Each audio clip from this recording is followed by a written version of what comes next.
gentlemen. We're going to be starting in a short while from now, so we'd request everybody outside to kindly come in.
Ladies and gentlemen, we request all of you all to kindly be seated. And another small request is kindly keep your mobile phones in switched off or vibration mode.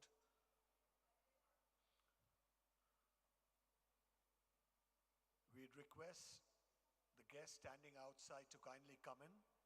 We are going to be beginning. We are already delayed a little bit.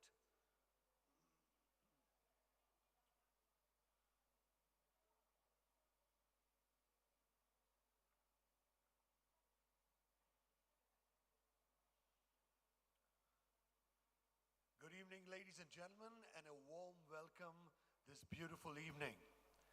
We strongly believe in staying by time. So tonight, we are going to be beginning our exquisite and fantabulous evening. It's all about conversations. And conversations can do so much. Can win hearts, can give guidance, can help people, and make a difference. And SIP and Athlete presents AdmissionTree.in Conversations 2024, powered by Amity University and Birla High School, Mukundapur. Knowledge partner, SBI HM. Theme, Attention Economy, Impact on Students. We are all about guiding, we are all about spreading the goodness, and we are all about changing thoughts in terms of positiveness. And ladies and gentlemen, tonight as we begin, there's so much to share, so much to do, and so much to understand right here in Conversations 2024. Now, we would like to thank our powered by sponsors, Amity University and Birla High School, Mukundapur.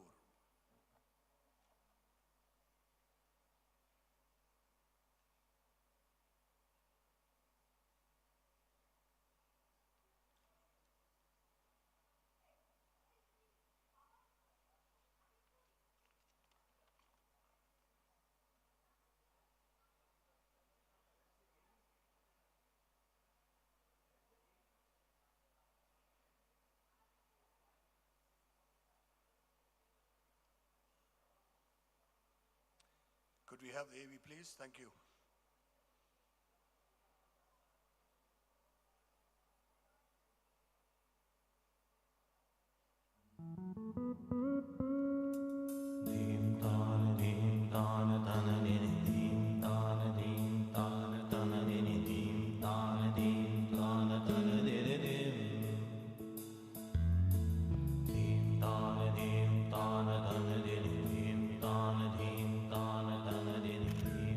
Within the Amity Foundation, we have universities and schools across the world because you are the dream, you are the vision of our great founder, Dr. Ashok Chauhanji. He built the Amity Foundation with this dream to nurture young, brilliant boys and girls from India and around the world with one passion, to do good for society. I give you my blessings that you go out in this world and you show that we Indians are the most hardworking, the most creative, the most proactive, and make a success not only for your family but for your mother country, India.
Ladies and gentlemen, two amazing audiovisuals. And Birla High School, I love the infrastructure. It's truly amazing. You know, you feel you're in another universe altogether. Once again, a warm welcome to everybody. SIP and Athlete presents AdmissionTree.in Conversations 2024, powered by Amity University and Birla High School, Mukundapur. Knowledge partner SBI HM. Theme: Attention Economy, Impact on Students.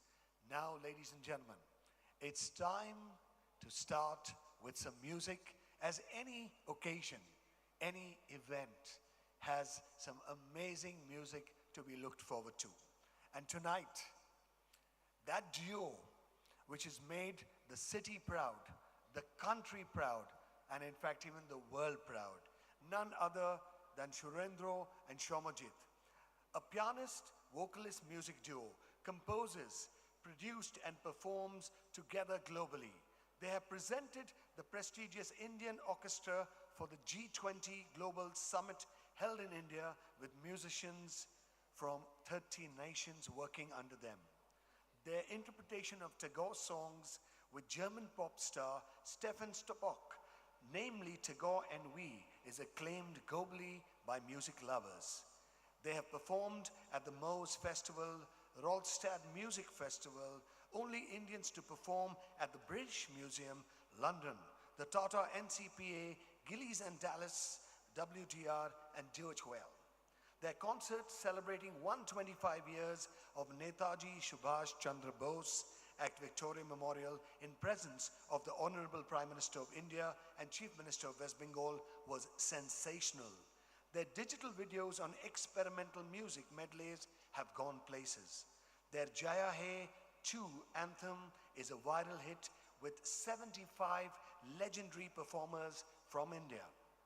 The likes of Asha Bhosle, Papon have sung with them in their film scores and performed live with them alongside the likes of Sharmila Tagore, Shabana Azmi, Aparna Sen, Gulzar, and much more. They produced East India's only World Music Day concert every year as a calendar event in Kolkata. Follow their Facebook and Instagram page for their musical delights. Trust me, you'll truly love it. Live in concert tonight for you, ladies and gentlemen, two friends from St. Xavier's College, Kolkata, the music duo pianist Surendro and vocalist Shomajit, with a fantastic set of musicians, all for you, and the stage is theirs.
Shubho Sandhya, it is truly an honor to be present here this evening and, getting the opportunity to sing for all the teachers of our times.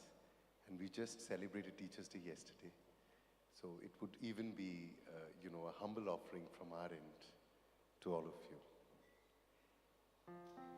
প্রথম গান যেটা করব, we thought of singing this song. গানটি রবীন্দ্রনাথের composition, but he was inspired from the state anthem of Mysore. And whenever we sing this song, we mention this, and we try to imagine that how art has inspired different, genres have been inspired from the other genres. So the state anthem of Mysore turned to one of the sensational invocation song of Bengal. আমি একটা ছোট্ট অনুরোধ করব, গানটা আমরা সবাই জানি. Can we all sing this song together? খুব ভয় ভয় বলছি. Can we all sing it together? The yes did not reach us here. Can we all sing it together?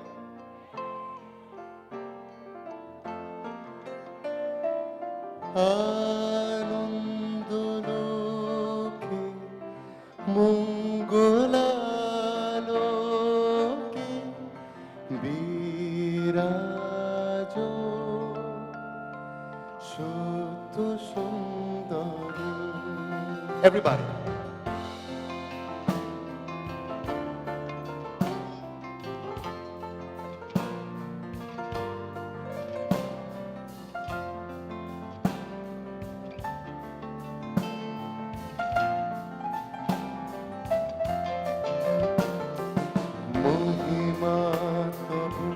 উদ্ভাসিত মহাগগন মাঝে, মহিমা তব উদ্ভাসিত মহাগগন মাঝে, বিশ্বজগৎ মণিভূষণ বেষ্টিত চরণে,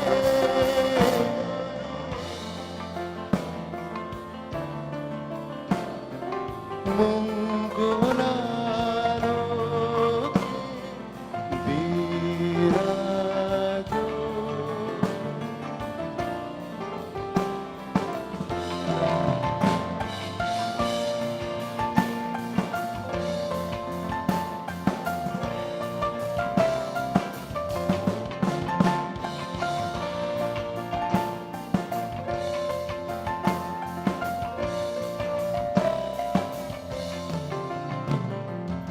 জগতে তব কি মহোৎসব, বন্দন করে বিশ্ব.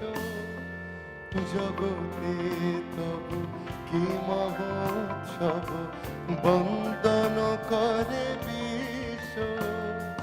শ্রী সম্পদ ভূমাস্পদ নির্ভয় শরণে,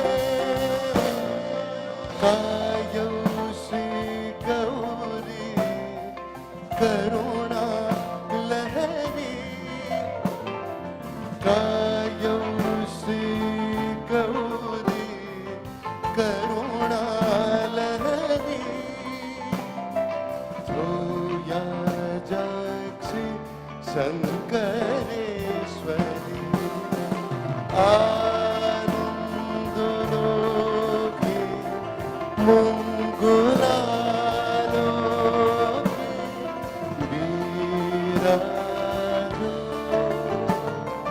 সত্য সুন্দর.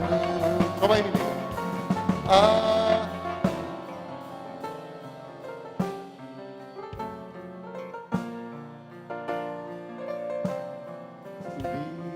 বিরাজ.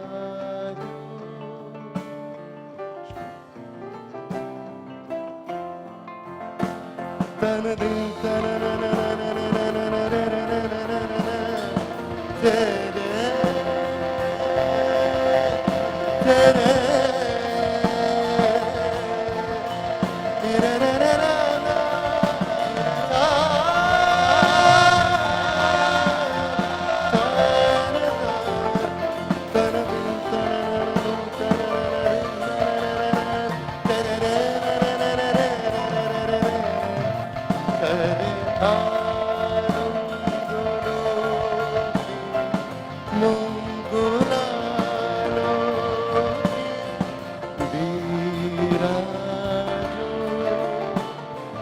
শুদ্ধ সুন্দর বিরাজ শুদ্ধ সুন্দর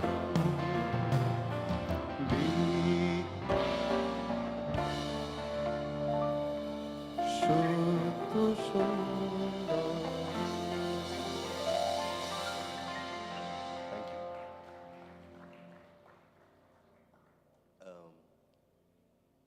খুব বেশিক্ষণ গাইব না, so the next piece would be something that is a classical piece, and we know that India is the only country which has predominantly two different streams of classical music, the Hindustani classical and the Carnatic classical. No other country in the entire world happens to have so. But this is a Carnatic classical piece. We don't know much of Carnatic classical music, but we had the opportunity of working with one of the greatest, Carnatic classical exponents, the legendary Padma Vibhushan Dr. M. Balamurali Krishna. And this is one of his compositions. It's a Tilana, and he taught this to us. And he said this is a Thrillana. Why? You will get to know. And we say this is a crazy composition. I would just like to mention that way back in 2016 or 17, I exactly don't remember the year, when the great football legend Pele was in town. So we actually performed this Tilana to him. And we just humbly said that this is something, this is an audio, this is kind of an audio sketch or an audio a visual of what happens on a football ground. So all the beautiful footworks that we see, and the goal and not the goal, and so many other penalties and things. So you will find everything in this composition. And from then, we dedicate it to him as well. This is Vinod Kalyani. Krishnani Begani Baro. And moreover, in this turmoil, in this unrest that we are, passing by, this is something that we have to say. Krishnani Begani Baro. Krishnani Begani Baro Mukhavan Thoda Krishna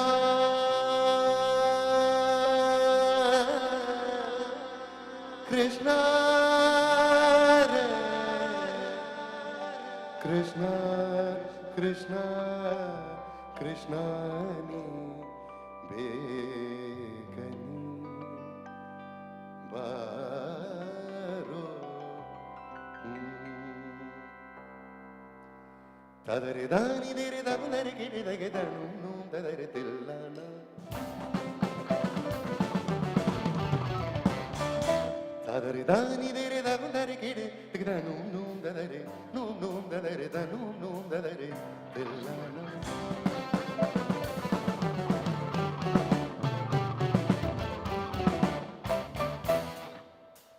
Sani da ba gere tadare dani dere da nare gere gere nu tadare tilla dani dere da nare gere da gere nu tadare nu tadare da nu tadare tilla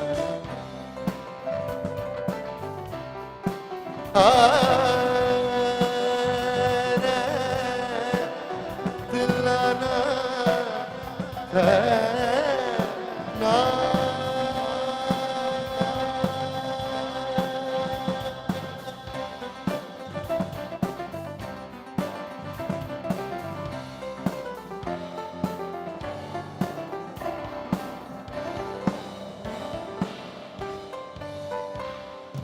Jaruda jamda dire dim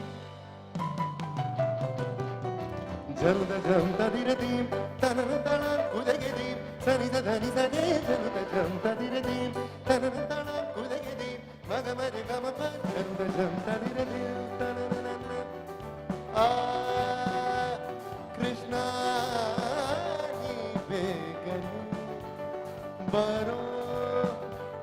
re re ga ga ga ga ga ga ga re ma ma ma pa sa ma ma ga re ga ma ma ma ga ma ga ma jam da jam da di re jam da jam da di re jam da jam da di re ta ku jam da ki ta ku jam ta ku jam da ki ta ku jam ta ki dum sare ga ta ki dum re ga ma ta ki dum sare ga ta ki dum re ga ma ta ki dum sare ga ta ki dum re ga ma ta ki dum sare ga ta ki dum re ga ma ta ki dum ta ki dum sare ga ta ki dum re ga ma ta ki dum sare ga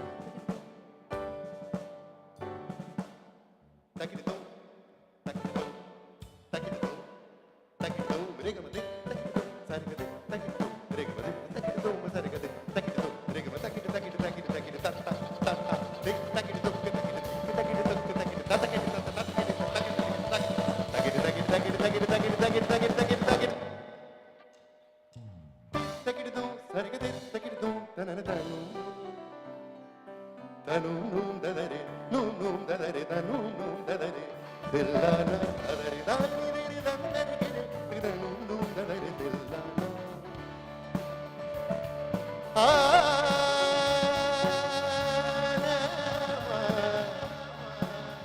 De na re ba ba ba ba ba ba ba ba ba. Ba ba ba ba ba ba ba ba ba ba ba ba ba ni ni ni ni ni ni sa ni ni ni ni ni ni ni ni ba ba ba ma da ba ma da ba ma ma da ba ma ma da ba ma ma da ma ni da ba ma da ba ma ga re ga ba ma ga re sa ni da ba ma ga re sa ni da ba ga re sa ni da sa ni da ba ma ma ga re sa ni ga ma da ni sa ni da ba ma ga re sa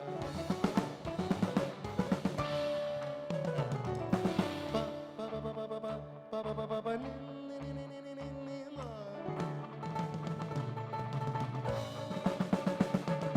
sa ni da ni da ba da ma ba ma da ma ba de ga ba ma da ni re ga ma ba ma ga sa ni da ba ma da ba ma re ga re sa ni da ni re ga ma ba ma ga ba ma re ga ma da sa ni da re sa ni re ni ma ma da ni sa ni da ni re ga ma da ni da ni sa ni re ga ma da ni da ni sa ni re ga ma da re ga ma da da ni ni re ga ma da da re ga ma da ni re ga ma da re ga ma da ni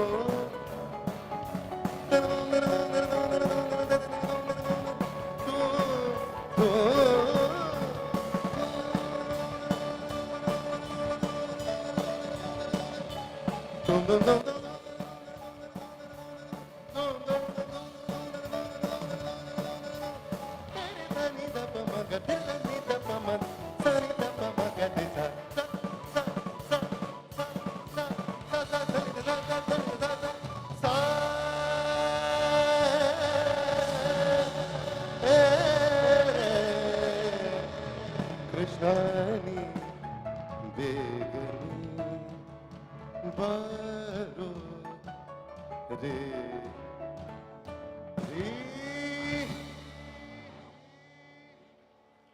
Thank you. And now the last song would be something that we have always enjoyed performing, because this song is our, this song speaks about the unity of our beautiful country. In spite of having so much of diversities, this song was made to, express the unity of our country. This has almost all the languages. And moreover it, this is in Rag Bhairavi, and this is going to take you back to the 90s. The decade of load sheddings, the decades without mobile phone and internet, the two big monsters. Such a sweet decade that we've lived.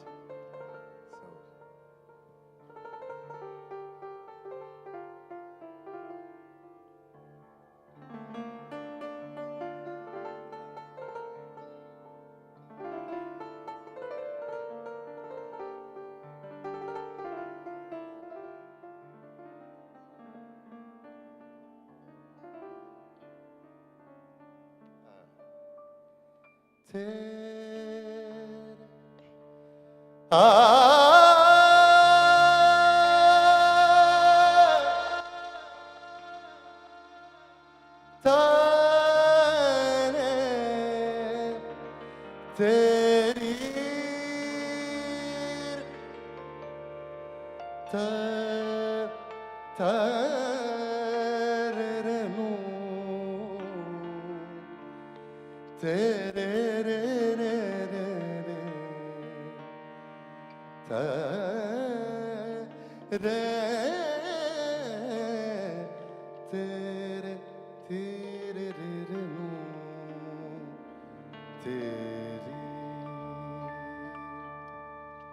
Bhairavi, on one hand you have, we get to hear Om Bhur Bhuva Swaha Tatsavitur Varenyam Bhargo Devasya Dhimahi Dhiyo Yona Prachodayat.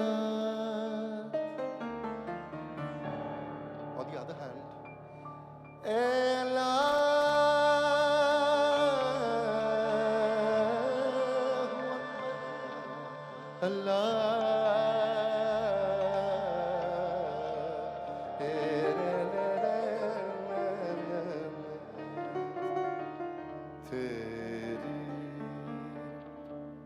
there's quite a birotni.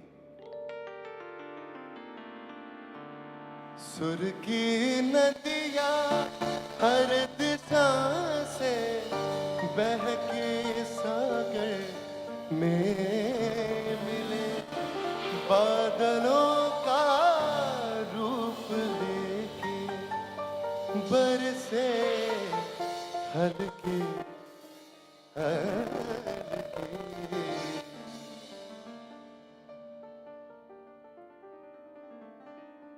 मिले सुर मेरा तुम्हारा, मिले सुर मेरा तुम्हारा, तो सुर बने हमारा। मिले सुर मेरा तुम्हारा, सांतरच ते म्यांतरच, एकवट बनिए सांतरच। तेरा सुर मिले मेरे सुर दे नाल, मिलके बने नवा सुरता। मुंजो सुर तो जैसा प्यारा मिले जदे, गीत साजो मधुर तरानो बने तदे। सुर का दरिया बह के सागर में मिले, बदलांदा रूप लगे बरसने होले होले।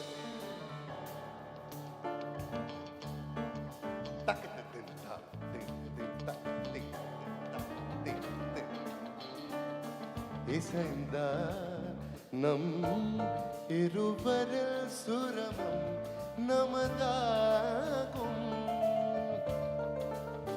திசை வேறு நாளாலும் ஆடிசை ஆடுகள் முகிலாய் மறையா பொறிவது போ இசை நம் இசை ನಮ್ಮ ಧ್ವನಿಗೆ ನಿನ್ನ ಧ್ವನಿಯ ಸೇರಿನಂತೆ ನಮ್ಮ ಧ್ವನಿಯ నా స్వరము నీ స్వరము సంగమమై మన స్వరంగా అవసరించి ఇంద్రే స్వరము ఇన్నలుడే స్వరము তুজেনো নাও মোরে স্বরমায় তোমার সুর মোদের সুর সৃষ্টি করু ওই কুসুর তোমার সুর মোদের সুর সৃষ্টি করু ওই কুসুর সৃষ্টি হো ওই কোথা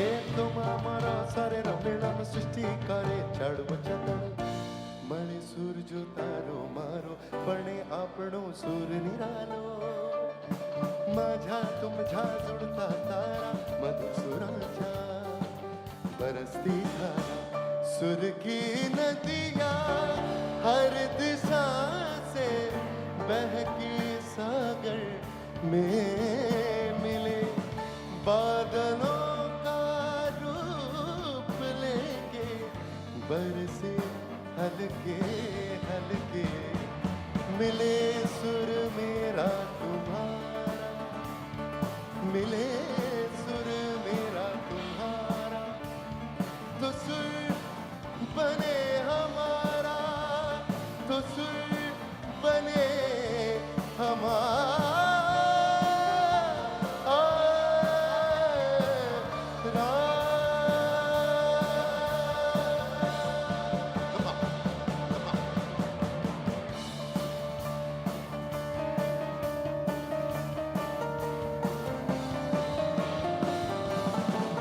जय हो जय हो जय हो जय हो जय हो जय हो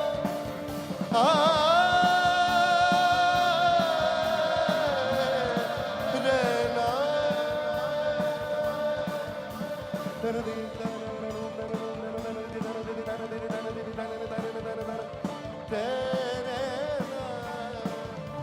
तनु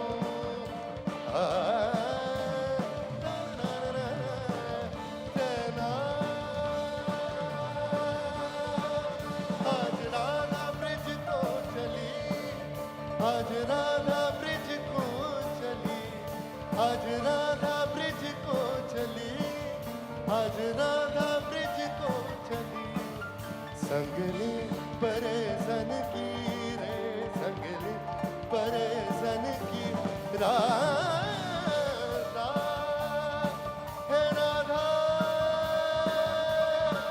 राधा ब्रिज को चली आज राधा ब्रिज को चली ब्रिज को चली ब्रिज को चली रे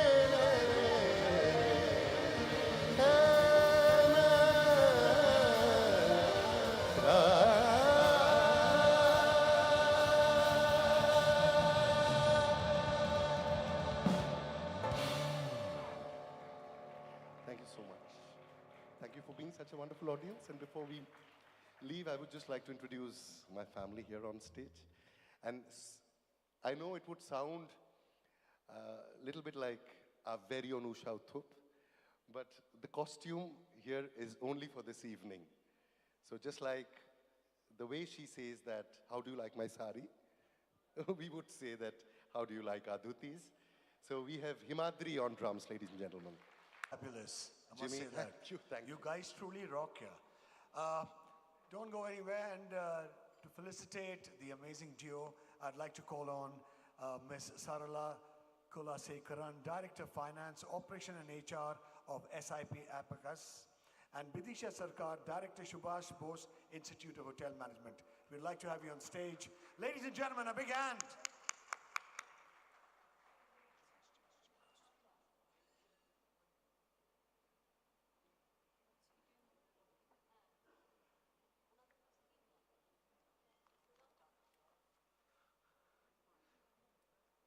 Ms. Sarala Kulasekaran, Director of Finance, Operations and HR of SIP Abacus.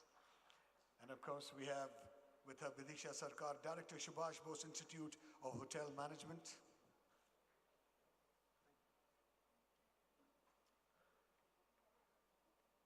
And a small, all the photographers are ready for the photo op. So then could we just take a bow? Because we have all the teachers and, you know, it was just Teachers' Day yesterday. So this is for you. Had it been we were in class 2, we would have been very scared and not performed in front of the principals. And we have something small for the team members. We have something small for the team members also with lots and lots of love, ma'am. Something small for the team members. With lots and lots of love from Conversations. That's the way it works.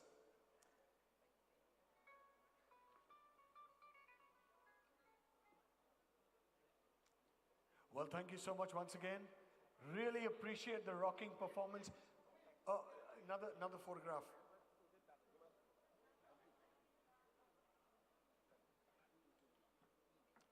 We would request all our photographer friends, let's rush it. A big hand, ladies and gentlemen, once again. Truly atomic, amazing, and fantabulous. Now, ladies and gentlemen, we are very happy to share that on 4th of August 2024 at Netaji Indoor Stadium, Kolkata, the biggest state abacus competition of India was organized by SIP Abacus West Bengal with 3,500 students under one roof. They did 125 addition, subtraction sums in 5 minutes and 140 multiplication, division sums in 3 minutes. Let us have a look at this amazing video of SIP Abacus. What these kids did, I would have never managed it 30 years ago.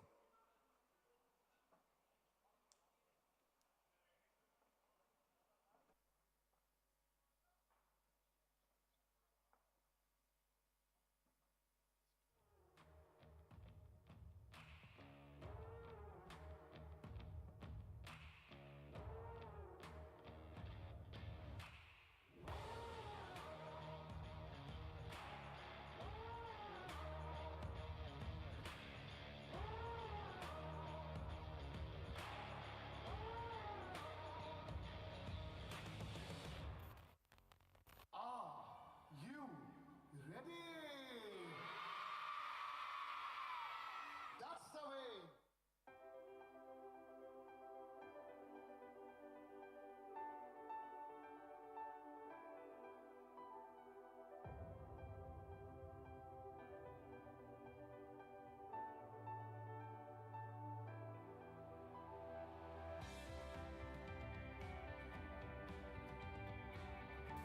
Wow.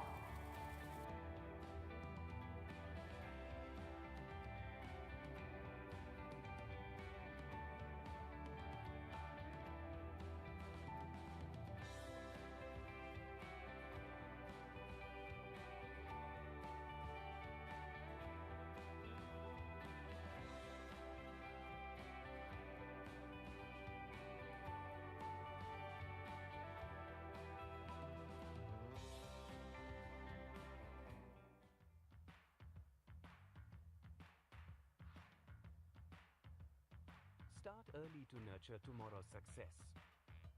When we introduce children to learning early, we set the stage for a lifetime of success. Consider Saina Nehwal, Viswanathan Anand, E.R. Rahman, and Satya Nadella, who each took early steps toward global recognition. Your child's success starts with SIP Abacus. At SIP Abacus, we understand that success in math and beyond starts early. With every class at SIP Abacus, young children not only improve their math skills but also enhance their ability to concentrate and sharpen their memory. These early steps in Abacus training are about more than learning math. The skills gained from early Abacus training lead to enhanced overall academic performance, as children apply their improved concentration and memory across all areas of study. A successful future needs a strong early start. Equip your child with the power of Abacus learning at SIP Abacus. SIP Abacus, transforming lives since 2003. Present in 11 countries. Present in 23 states, 950 franchisees and trained 9 lakh students.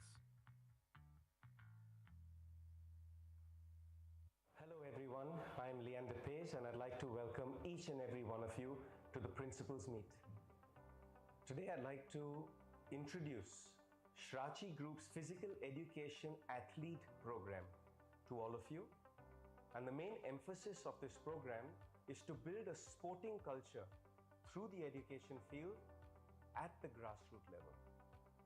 I feel that the world is in a vulnerable place today, what with all the pressures of social media, exams, Gen Z, Gen X, Gen Alpha are all undergoing tremendous pressures in their day-to-day lifestyle. And I believe that sport at multiple levels can enhance their lifestyle. How? One is to release good endorphins, to create good dopamine, to create a good happy hormone to keep all our children in good health. Today, I believe India is number one in the world in mental health issues, diabetes, and obesity. And playing sport or specific sports will allow our children to lead a better quality of life, both physically and mentally. Furthermore, the Shrachi Group's Athlete Physical Education Program is focused at the grassroots level because we believe that children in rural areas, we believe children outside the metro cities are in great need of teaching them quality life, mental stress, teaching them vocational skills on how to further their education through sports education scholarships as well as a vocation to earn a living. Sport, as we know in the world today, is a great way to educate our children and build their life. In America, thanks to Title IX, in the NCAA collegiate system, young girls get equal scholarships as young boys. What does that mean? That means if you go to an Ivy League school or if you go to a Division 1 or 2 or 3 league school, every school that has equal scholarships for the young boys needs to have equal scholarships for the young girls. So our children of India can avail on their sporting talent if it's nurtured from the grassroots and up through their school life, that when they get to college, they will get 100% scholarship to further their education. Over and beyond that, even once they get into college, they can pick specific college degrees that are not just to build athletes like a Sachin Tendulkar or a Dhoni or a Roger Federer or a Leander, but also of sports medicine, sports science, sports management. The business of sport goes beyond just playing the sport. And to me, it's imperative to encourage our youth across the country to avail on all the different layers of sport to empower themselves so they can put bread and butter on the table as well as roofs over their head. I feel it is very important to recognize a child's talent. So before the age of 12, certain physical tests, certain medical tests, and certain fitness tests are carried out to test the talent of each individual, boy or girl. Whether it is their 5-meter agility sprint, whether it is the density of their muscles, whether it is the density of their bones, whether it is their height, whether it is their measurements of their limbs, whether it is their 50-meter sprint, 100-meter sprint, agility, core, back. All these different parameters go into recognizing the talent of a child, and there are many more parameters that go in. But in that, once we recognize the talent of the child, then to give them a direction of which sport to play or which path to take, gives them a clear understanding of where their talents lie, and if they so desire and if their parents desire, to pursue those paths based on a scientific study of each child. Those report cards will be privy to the school, to the principal, the physical education teachers, as well as to the parent and the child, so that a scientific decision and discussion can be had on the talent of each child to nurture their lives. I believe by people like us encouraging the youth of our country through sport and using sport as a vehicle to empower our children will make the world a better place. I'm also really happy to be partnering Sandeep Patil sir, one of my heroes who I grew up with, and all the different mentors at Shrachi Athlete Program in collaborating on giving your children the best that we can. I'd like to thank you for your time I'd like to wish each and every one of you a wonderful day and year ahead, and looking forward at Shrachi Group to collaborate with you through our athlete physical education program and meet every one of you in person whenever I get a chance next and you get a chance next. It'll be wonderful to create the lives of our youth and our children across the country. Thank you. Ladies and gentlemen, a big thank you to our title sponsor, Athlete PE Program. Of course, Saatchi Sports, Leander Pace was there talking his heart out, and it was so wonderful to hear that. Ladies and gentlemen, now it's time to get on with the panel discussion. And the theme is Attention Economy Impact on Students. And without much ado, I'd like to call on our panelists. Our first panelist, Dinesh Victor. Dinesh Victor is a chemical engineer from the Indian Institute of Technology, IIT, Mumbai. And post that, he did his management degree from the Indian Institute of Management, IIM, Ahmedabad. In 2023, Dinesh had completed Stanford Seed from Stanford University Graduate School of Business. He started his corporate career as a product manager in Godrej Consumer Products. The finance sector soon beckoned him with his working with ANZ, Grindlays and Standard Chartered Bank. After around 8 years of working with the corporate, he ventured into entrepreneurship. Starting off in Chennai, India, in a tie-up with SIP Academy, Malaysia in 2003. For the SIP Abacus program, it has grown rapidly and is now present across the country.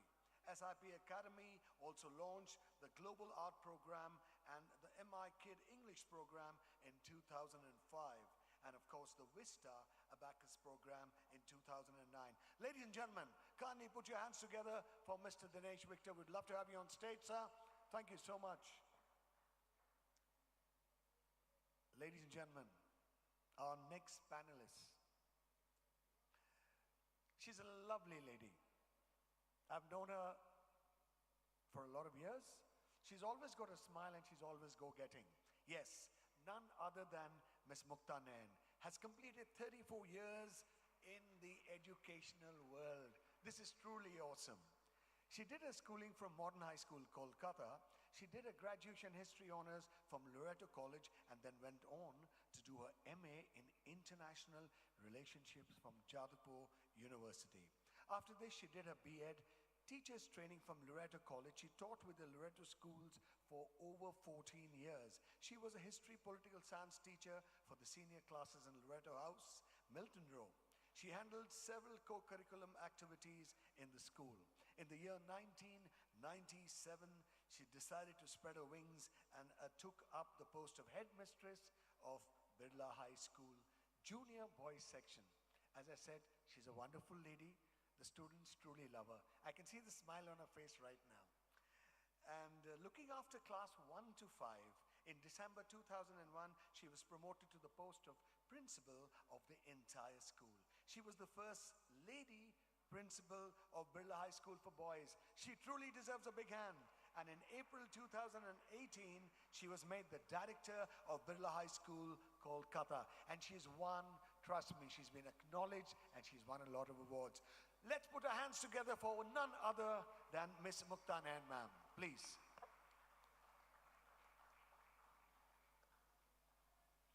And as she comes on stage, I would just like to say, in August 2009, she won the Gurukul Award for the Best Principal of the Year from Lions Club. She was also felicitated by Lions Club in October 2007. And ladies and gentlemen, the list goes on. Ma'am. What a pleasure.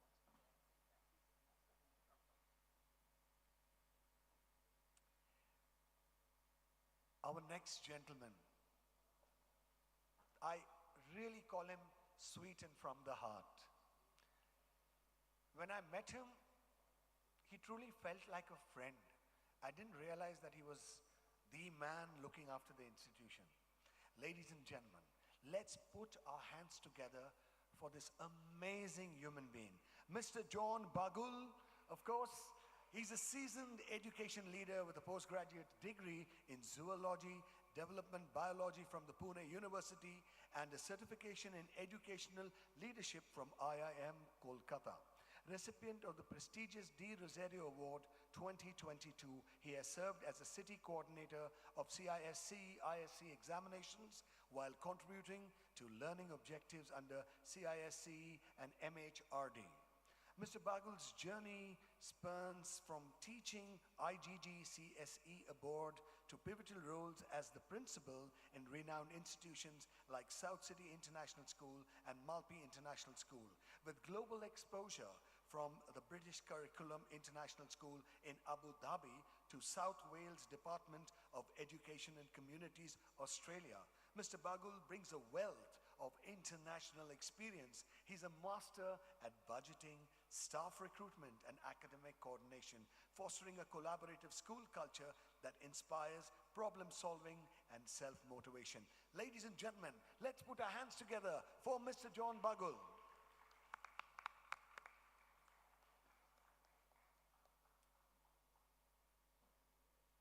What a pleasure, sir. Ladies and gentlemen, next I would like to call on another amazing gentleman, Sanjay Kumar.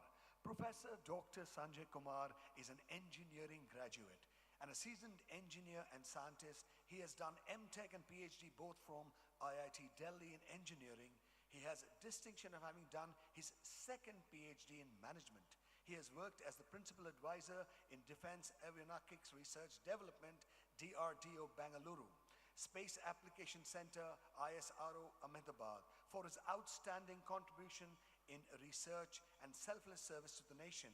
He has been conferred Bihar Gaurav Samman by the Governor of Bihar, by the former President Shri Ramnath Kovind, and the most prestigious presidential award, Vishisht Seva Medal, by former President Shri Pranab Mukherjee. Ladies and gentlemen, kindly put your hands together for Mr. Sanjay Kumar.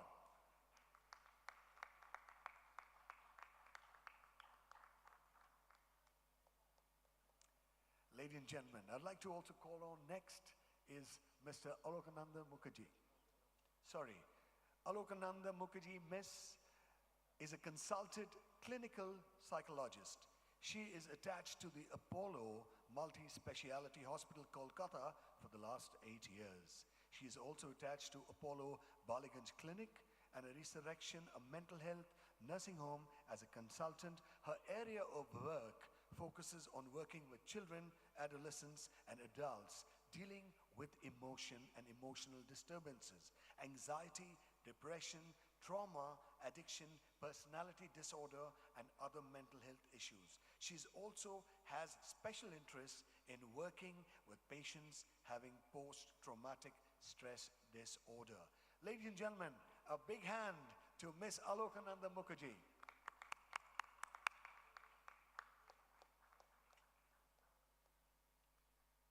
And now, ladies and gentlemen, to a very hot personality. He is known for that because he makes a difference in lifestyle. He trains you, makes you healthy, happy, and happening. Yes, you've heard of him. You've seen him write a number of columns, and he is known as one of India's first strength and coordinating conditioning coach. Ranadeep Moitra from the National Strength of Conditioning Association of America. He's also a corrective exercise specialist and golf biomechanist. Wow, I hope I've got that right. This is truly amazing. From the CHEK Institute, San Diego, USA. Well, Ranadeep's assignment, Cricket Team India 2003 and 5, Football East Bengal Club 2005 and 6, Indian Football Academy 2008-10, Golf National Score 2010 to 2018. Ranadeep runs 3 corrective exercise studios in the city under the brand name Endorphins. A warm welcome, ladies and gentlemen, to none other than Ranadeep Moitra. You still look awesome and go-getting. How do you manage it? Let me know. Seriously. Now, on to a lady who is going to be sitting at the center and coordinating the entire discussion. Dr. Sukanya Shorbadakari studied at Presidency College, Jawaharlal Nehru University Center for Studies in Social Science and did a PhD from Trinity College, University of Cambridge. She joined the Department of Sociology at Presidency University in 2012. Her specialized research interests are in religion, aesthetics, and the interfaces of philosophy and everyday life. She has been a visiting fellow in JNU, Cambridge, and Oxford, and has published widely in reputed national and international journals and press. She is currently working on a research project on religion and climate change in collaboration with Professor Dipesh Chakravarty, University of Chicago. Ladies and gentlemen, our coordinator and main person for this evening, I would say, because she's going to handle all the personalities, Sukanya Sarbadakari. Give her a big hand.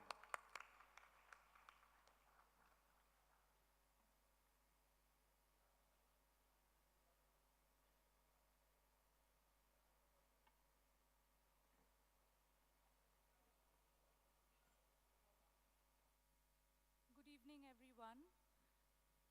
Without wasting any more time, I'll start today's panel discussion. Before I do that, I would like to say that we had a very heartwarming musical evening to start off with.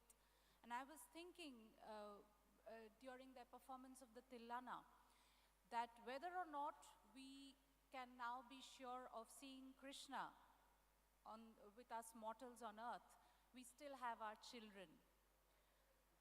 And it is to the future, to the children, to their attention, to their ability to attend to themselves and their lives that we take up today's serious discussion. Before we begin today's round of discussions, I would like to read out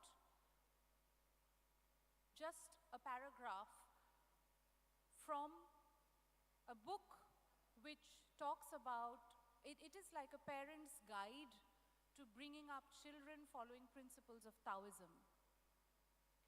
Few things in this world are as important as raising children. In every age, every era, every time and place, children are our treasures, our future, our immortality, the vital link in the chain of humanity. What better form of service? What better charity to whom we might give of our wealth, our hands, and our hearts? Children remind us of who we were and who we may yet become. They are our innocence, our purity, our potential. Children have never been good at listening to what their parents tell them, but they never fail to imitate them. So making babies, having children is a capacity bestowed by biology, but raising them well is an art we learn by doing. Mature adults don't necessarily create children, but children help create mature adults. So with that, I'll start today's discussion. As I said, the motivation being how better to enable our future, our children, to be the best version of themselves, to attend to their lives and selves better.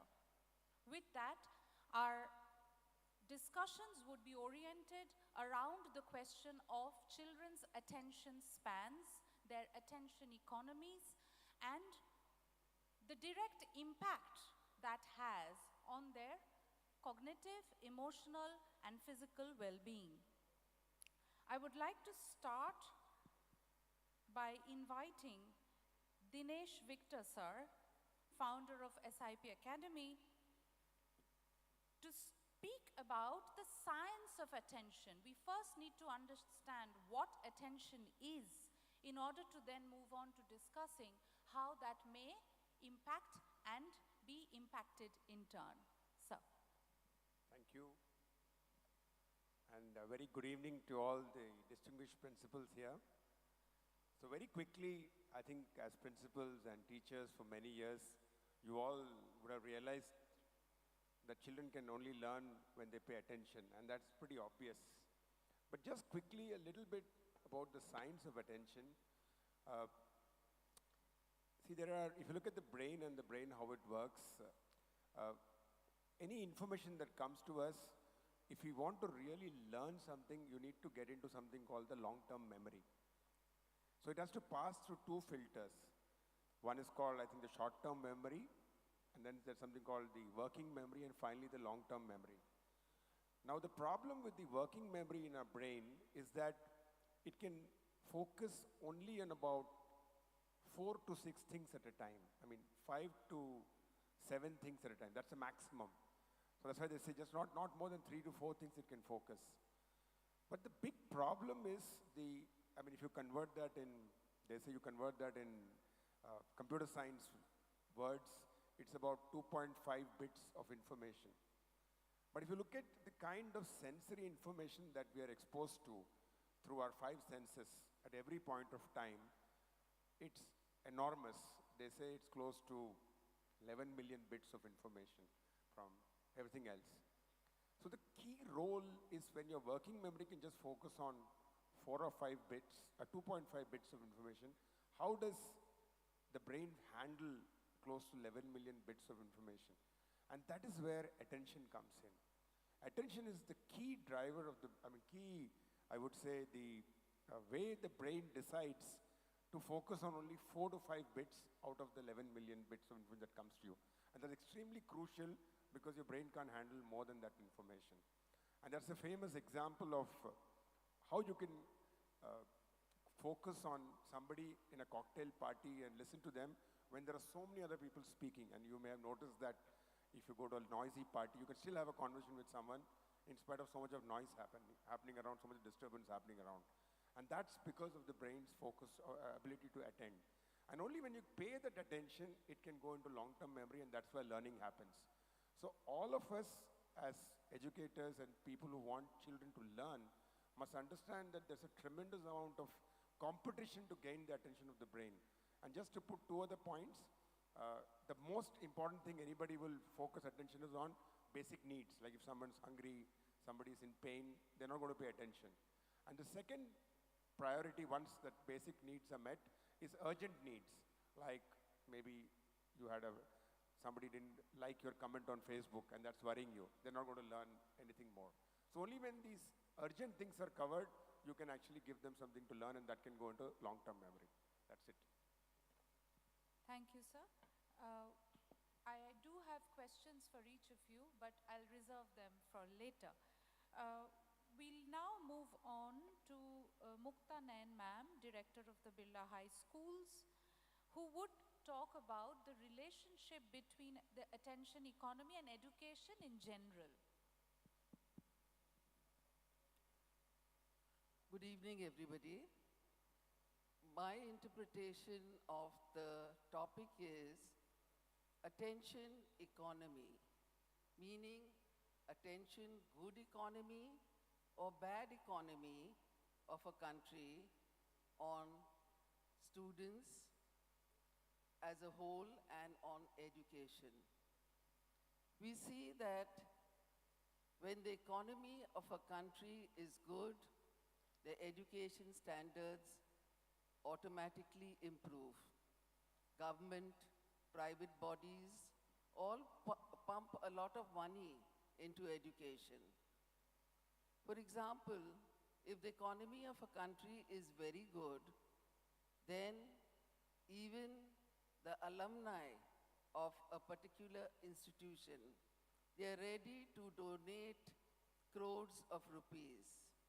For example, when we talk of universities like Oxford and Harvard, they practically thrive on alumni sponsorships. And even in our IITs and IIMs, we notice that the alumni does a lot. So the economy is very important for education. And we notice what happened when the COVID took place. Suddenly, all schools and colleges had to close down. What happened after that? There were layoffs, people lost their jobs, salaries were frozen, all this happened. So that was the impact on education, on students, on the teacher world. At the same time, we notice that if one is doing very well, then even the government, if the country is doing very well, even the loans are very good in banks. And students can get loans very easily. And the payment method is also more practical. Sometimes they pay back only after they have earned their money and they have got jobs. And of course, nowadays we see that technology has a great impact on education. Suddenly things have changed. We grew up in an age with black and white pictures in textbooks, and we did quite well for ourselves. Nowadays, with things like augmented reality, where the teacher can bring in a tiger into the classroom, right? Or an aquarium in the corridor, children are more excited about education. And this technology, this growing economies, all this has a great impact on the attention span of the students also, because it keeps them more occupied. It retains their attention more. All these factors are important, and they help and they ensure also that the economy of a country actually dictates the life of the students. For example, in our rural country, India, we can always have to talk about urban education and rural education. Rural students would do far better if there was more technology there, if there was more responsible Wi-Fi connection, if there was better Wi-Fi connection there, and things would be better then. So what I feel is that the economy of a country impacts the education and the student life to a large extent. Thank you.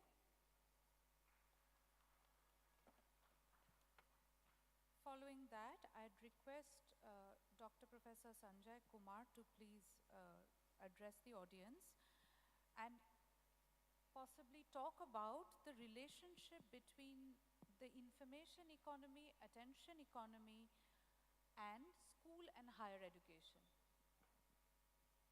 Thank you for giving me this wonderful opportunity.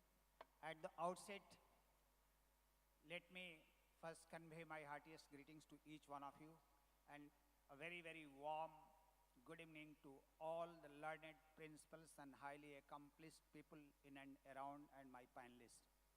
The topic is very, very contemporary, and let me tell you this, myself being as the Vice Chancellor of the Amity University, Kolkata, we are running over 90 plus UG and PG programs and offering 23 disciplines. From here itself, I will give a practical definition that what attention economy should be there. Attention economy is directly proportional and related to the information overload. Today, all of us, we are living in a modern era where the source of the information is absolutely infinite. It means you can Google it, you can get the information from Instagram, from the Facebook, and from books, texts, journals, research papers, all over the places. But where to confine? Attention economy is the process of managing the attention. Attention span is need to be managed so well so that at any point of time, like let's give an example, I'll give an example. The great warrior, Arjuna. Look at this. If the fish eyes have got to be targeted, then you have got to economize your attention and give a right kind of a concentration. Then only you can really accomplish the task and pierce through the eyes of the fishes. The second example, this is a scriptures example. I am giving now scientific example. I am a graduate and the doctorate from the IIT Delhi. The scientific, very, very simple example to define, I will not go in the behavioral sciences pattern of that. Take a torch. If this torch is here, I have got two choices. One choice is to have it like this and illuminate the torch. It means it will become an omnidirectional light sources. It will illuminate probably, but the area will be so much that illumination will be not that effective. But if I make it like this, then this is where the attention economy. What we want to illuminate, that is the way one has got to. So here, my dear ladies and gentlemen, my actual emphasis over here is all the youngsters. Thousands and the thousands of the students each year, they get into our university. We have got huge number of the courses, the big basket of the courses, attention economy. You can't study engineering, management, fine arts, fashion design, architecture, political science, history, geography, economy, foreign languages, French, Spanish, German, etc. The huge number of the, where is the attention span? Now we have got to concentrate on to this. Although the national education policy says about this, that there is no hard separation. However, we have got to concentrate what major you will be having, what minor you will be having, what interdisciplinary courses we are going to have, what multidisciplinary courses you are going to have, what kind of an ability enhancement and skill enhancement courses. So we have got to concentrate over this, that how we can concentrate and the area of this attention can be really confined to this.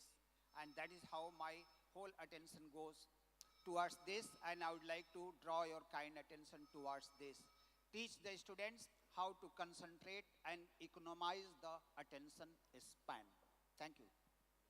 Thank you, sir. That was very coherent.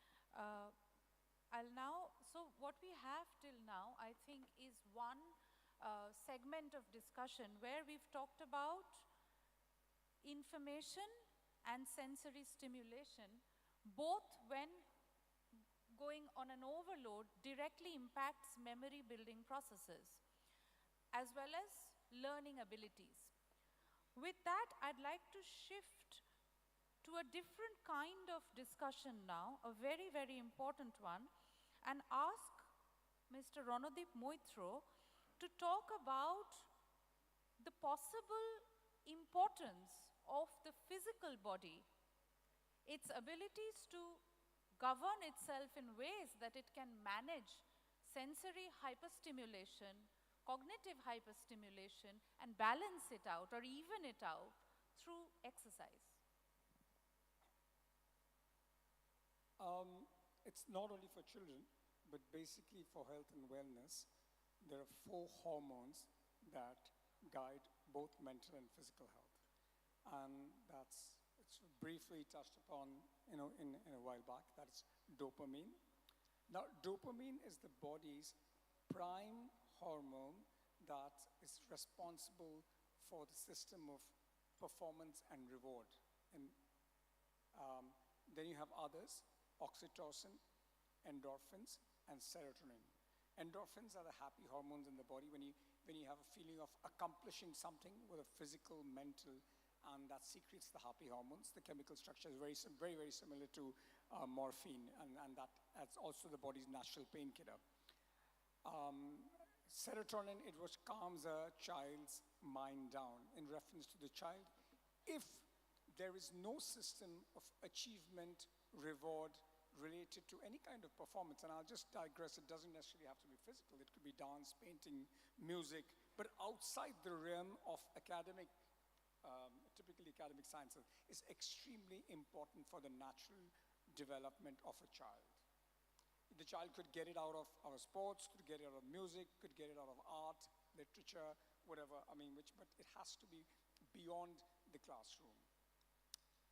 And while my learned colleague here, participant, said that there are so many courses, and it sometimes bewilders me that why in India we still haven't been able to have exercise science and sports science as a curriculum in college.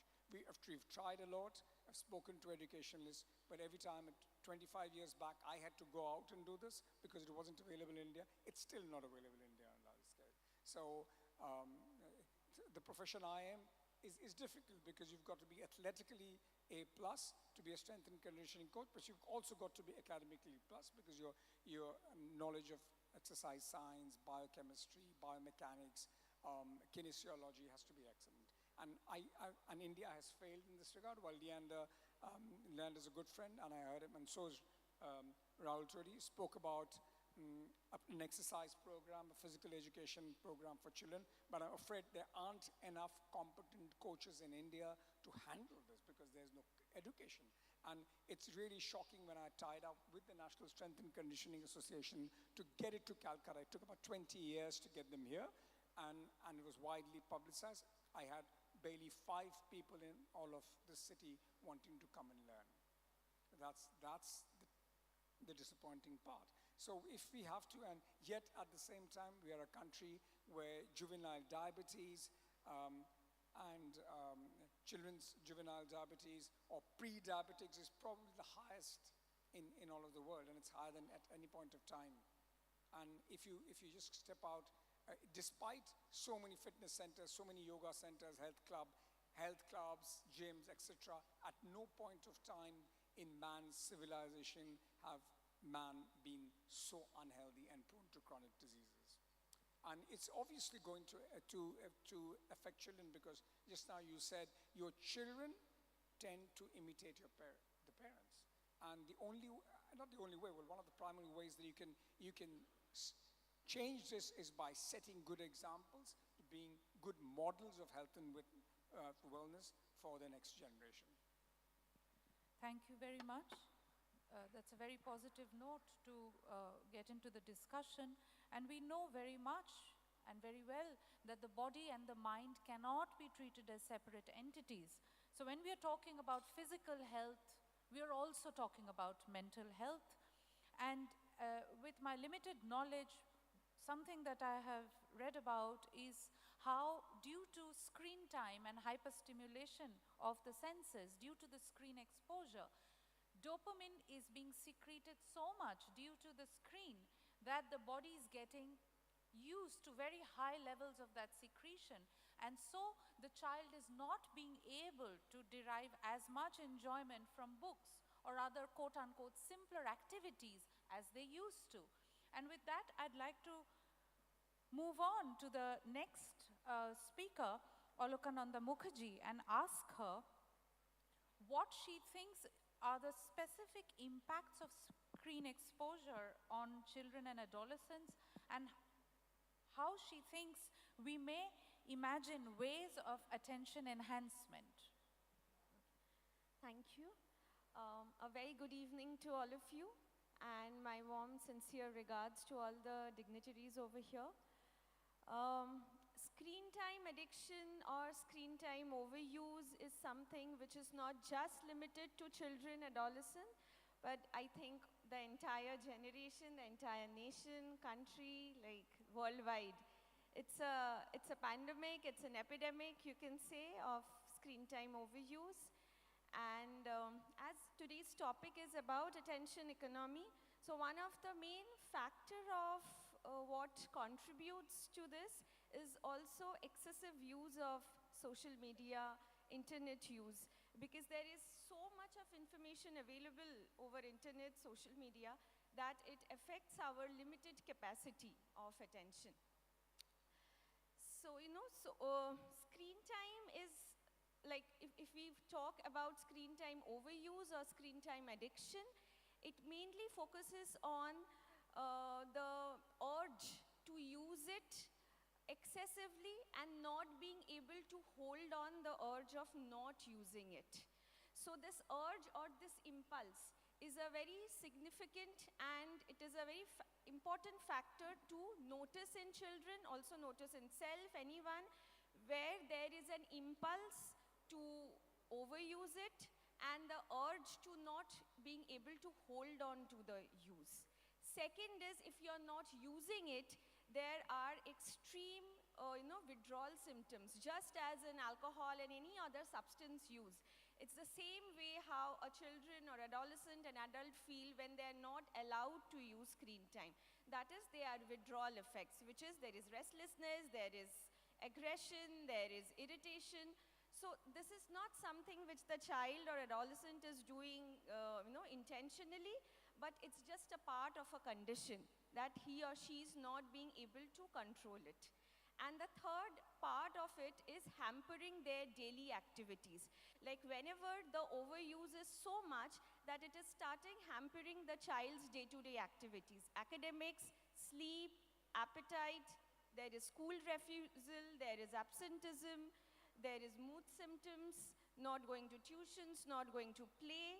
Everything is getting hampered because of the screen use. Definitely, it is something, it's a condition which needs proper treatment. It needs a very long-term treatment also. If it is very excessive, it also needs medication. But we also need to understand why the child needs it. Why a child and adolescent needs to get dependent on something. It is not just the child is doing intentionally. Most of the time, the researchers suggest that the most underlying reason of screen time addiction is social anxiety. High level of social anxiety in children, adolescents lead to screen time overuse because there is a screen, there is a bar. You can connect to people. As human beings, we all have the need for connectivity, to connection, right? But especially children and adolescents, also adults who have extreme social anxiety. They have difficulty in face-to-face human interaction, human social interaction, talking. So they choose screen, they choose online interactions as a medium for human connectedness. Another very important reason for screen time overuse is loneliness, and along with that, extreme high level of depression and anxiety. So that acts as screen time use as an avoidance strategy. Very minimal, temporary way of distracting yourself from the immediate stress. Immediately, I do not have to look over it. So these are the mainly possible areas, possible conditions of screen time overuse. But definitely, if it exceeds, definitely it needs treatment and professional help. Thank you very much. So we now have one round of warming up discussion. I'd like to sorry, I'm so sorry, I forgot, I'm so sorry. We'll move on to the last speaker. The reason I forgot is that I had hoped that Olokananda would also talk about some enhancement strategies which we can come back to later.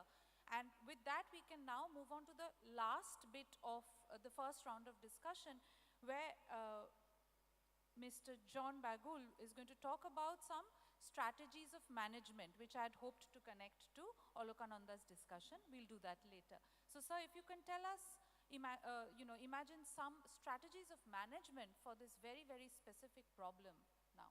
Well, thank you, Sukanya, and a warm good evening to each and everyone out here, to all my old friends, and I see a lot of familiar faces. It feels good to be back in the city of joy. I'm so glad that, first of all, I thank Admission Tree for bringing this point of attention economy, because very frankly, dear principals, directors, I was not aware of this term. Attention economy. We were always dealing with economics, but attention economy is something I had to check with ChatGPT and Meta AI.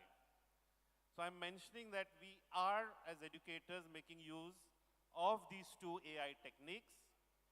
And I'm so glad my co-speaker, Mr. Randeep Moitro, brought up the point of the importance of sport, which acts as a distraction or attraction from screen time. As the director of Athlete International School, which is a sports academy and performing art, we have to balance out, and I hope that we can get the kids out of classrooms. That's the whole purpose when you saw Leander Pace speaking, that strategies are you have to keep your children occupied. Now, when we speak of strategies and take the children away from screen time, what about the parents and what about things that happen at home? Schools can only do so much and no more. When we speak about sports, is the sport that they get, the P that happens in the school, is that sufficient to take away their attention from screens? That is certainly not efficient. Basically, a very common technique that can be used by parents, by teachers, by adults like ourselves to combat screen time, addiction to screen time, would be the mindfulness meditation. In the age of AI and the futuristic technology, we go back to our ancient practices, things that we may have forgotten.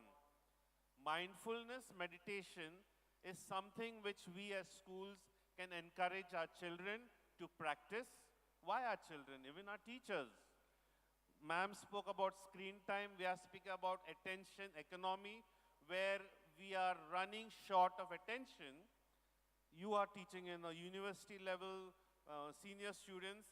Kids are always distracted by the information overload. So we have the outdoors, we have performing art. So we try and get students involved as much as possible in the outdoors, in all types of physical fitness, not necessarily a single game. We get them interested in dance, music, learn different types of performing, drama, culture. Many schools do that. But at home, techniques at home for the student would be another technique of taking breaks when you sit to study, and use a simple technique which most of you would be aware, the Pomodoro technique. The Pomodoro technique, Pomodoro referring to a tomato in Italian. And that technique is widely used with a kitchen timer. 25 minutes, it's set for 25 minutes. You focus and you have apps now. Everything is on your phone. Again, we go to the screen. But a Pomodoro technique is 25 minutes, the first step. You set it. The tick, tick, tick, tick, tick in the background is important. And after that, you take a break for 10 minutes, 5 to 10 minutes, and you do 4 such sessions. You time yourself, give yourself an assignment, and after 4 sessions, you can go on to a 20-minute break. I think these are techniques, and there are many more which we can encourage in our teachers, our students, and the parent community at large.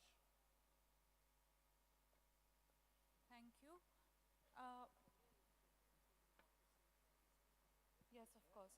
So I'll just ask a few questions. I'll just open up a discussion.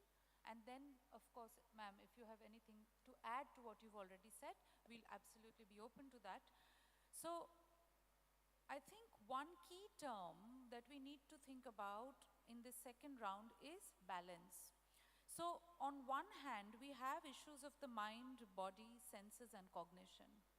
On the other hand, we have questions of the family, teachers, the economy, and society.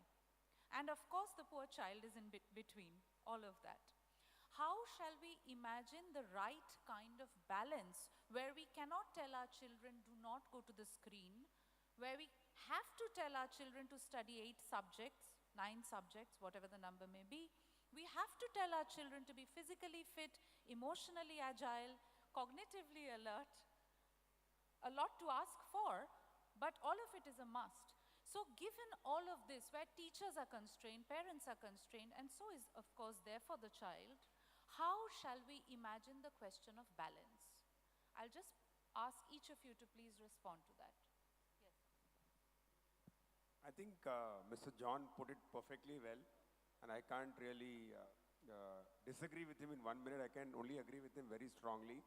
But just before that, a simple point is most educationists really, teachers haven't really understood what he said actually, to be very honest. Because these are all very modern science that's come out. And what he mentioned is very simple conceptually, but a lot of people don't understand it. The key things are physical exercise, and what Ranadeep said is very important. So from a balancing point of view, when we were young, all of us used to play for at least an hour and a half every day.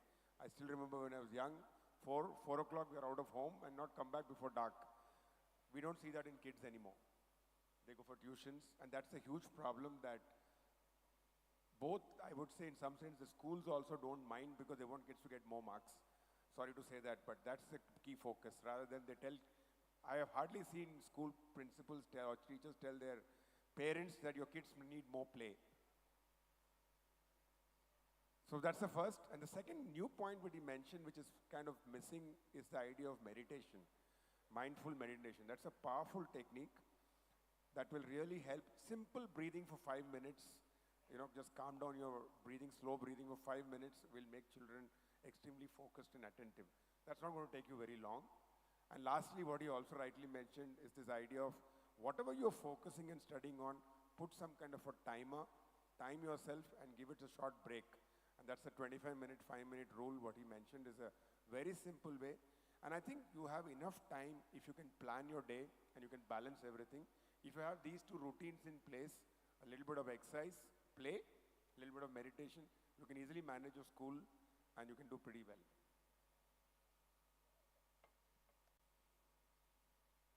Children nowadays are into a lot of screen time, and very small children, even 2-year-olds, want the mobile largely because they see their parents also overusing it. I remember this famous WhatsApp which was going around, which said, visiting grandma. And they had gone to meet their grandma, and they were sitting in the living room, grandchildren and the parents. One had a laptop, one was fidgeting with his digital watch, right? One was making a call. So what are the children learning? They are learning what they are seeing at home. All families must have a rule that when they are having a meal together, the phones must be taken. Again, there's a WhatsApp which is going around that the lady of the house stands at the head of the table and everyone has to deposit their mobiles before she gives them food also. A lot of it is happening because I see even my maids telling me that their grandchildren refuse to eat unless something is put on for them on the phone. I feel that we need to set an example for our children, and if we make certain rules at home, then our children will also learn to follow when to have outdoor activities, when to read. Reading is something which is going out of fashion now, right? If all this is set as examples at home, then I think the problem can be solved. Thank you.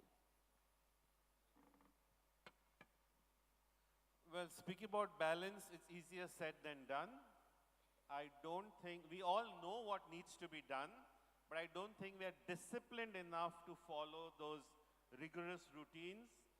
How many of us are willing to keep aside our cell phone or laptop and be out of it in a detox area for an hour or two? That's close to impossible because we all live in a world of fear of missing out. So we are the FOMO generation, even seniors like us. We don't want to miss out on anything. I've just come back from Alwar day before yesterday. We're in the process of acquiring another sports academy there. I happened to meet the sports academy kids of grade 12 who are in the sports academy. They're studying sport as not just a passion, career. And yet, there are 3 of them who have been forced to do science. In grade 12, they are doing science, physics, chemistry, math. Their whole week is going in the sports academy, training. And how do they get their notes? Via WhatsApp. I mean, how can they compete? So the whole point is the parents have forced them. And we are facing that in so many schools across the city and the country, that we are battling parents for selection of subjects and choices at end of grade 8. The council gives us option. They can drop maths, they can drop science, take commerce in 9 and 10. But parents don't want them to drop it. Career counselors and guidance counselors tell them. So the things that we have to look at is not as children by themselves, but we have to include parents in all our discussions and whatever SOPs we get into place. Then we have a balance.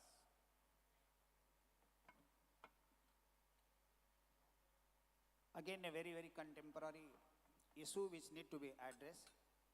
From my perspective, I've got 4 ways to overcome and come to a balance. Balancing is an act, and this act need to be given in a proper kind of attention. First of all, for balancing, formula number 1, one has got to be physically fit. Second, mentally agile.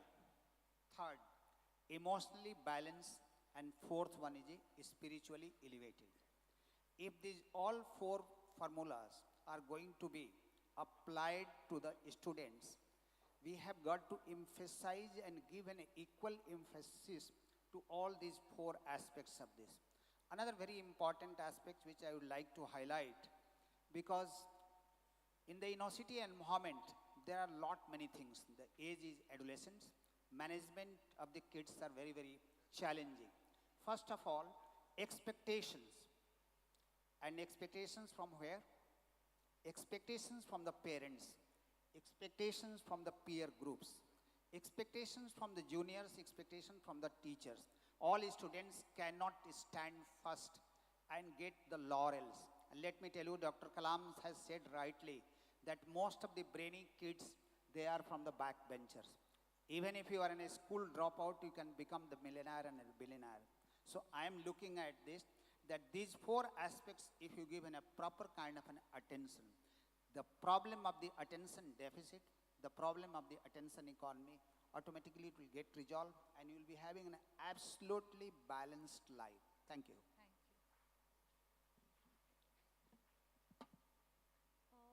See, if we focus on a very humanistic philosophy, it says that people are very unique and each person has unique potentials, unique talents, and especially children, they are resilient, resilience is their innate nature.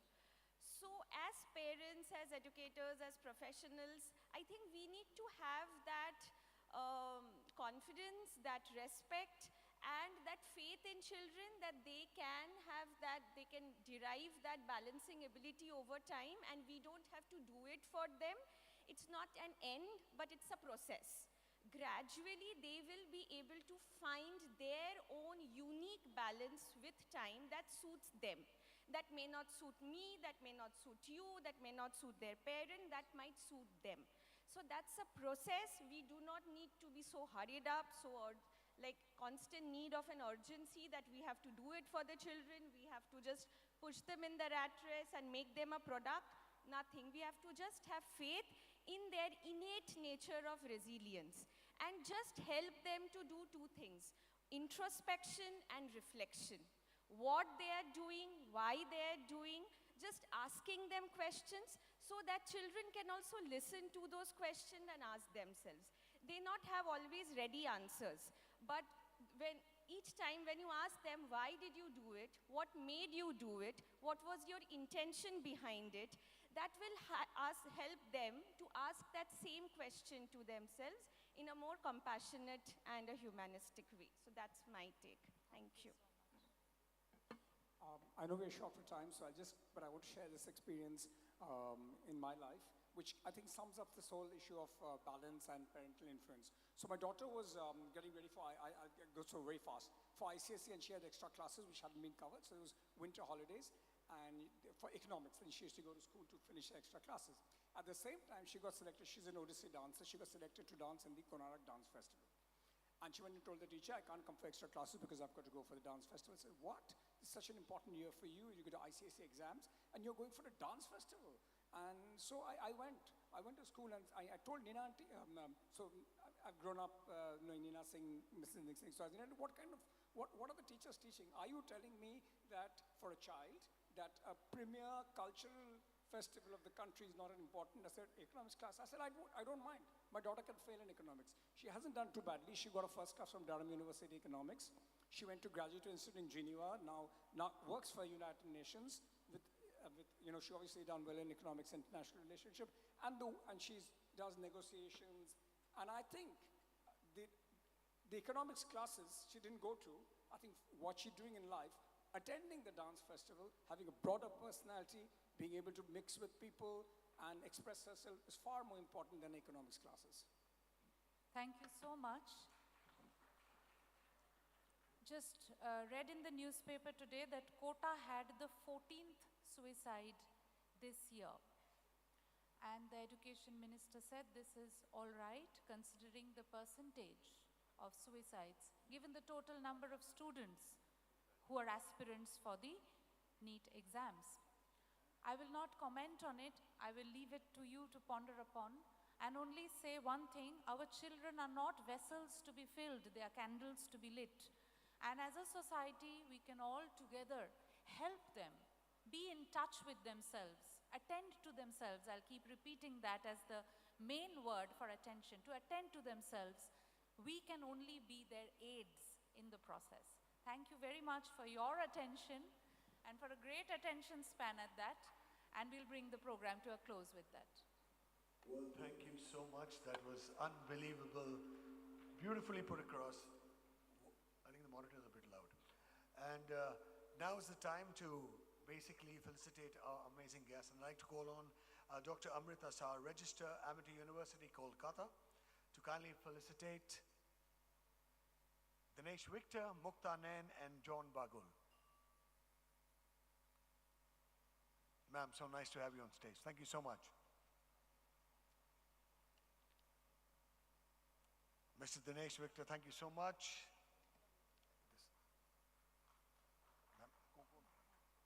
Ma'am, one more.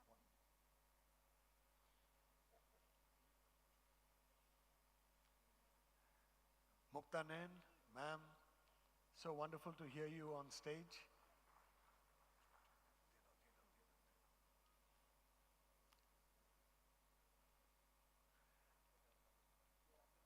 Mr. John Bagul. And now, ma'am, I'd like you to be on stage. Ma'am, I'd like you to be on stage because there's going to be a photo op. And I'd like to call on Major General V.N. Chaturvedi, Secretary General Vidya Mandir Society, to kindly come up and do the honors of felicitating Mr. Sanjay Kumar, Alokanandan Mukherjee, Ranadeep Moitro, and Sukanya Sharbadikari. Sir.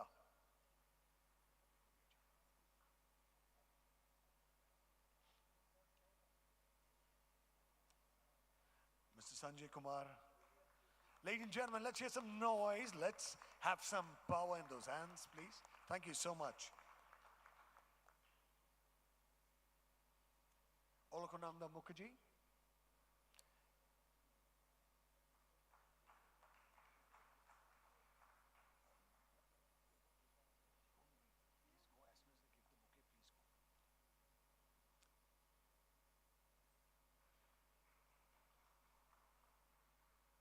Mr. Ranadeep Moitro.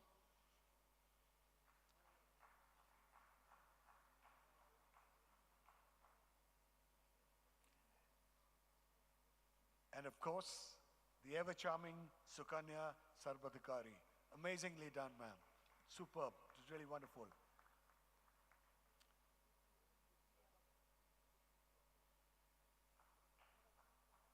Big hand, ladies and gentlemen. And we'd like all of you all to be on stage because the photographers want to do all of you all together, please, so that they can take a snap, please. If you all can come in the front.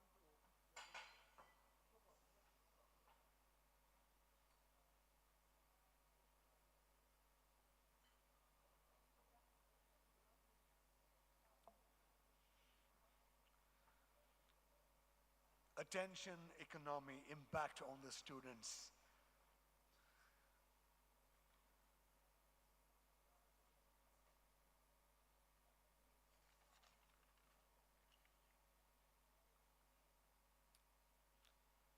Thank you so much, ladies and gentlemen.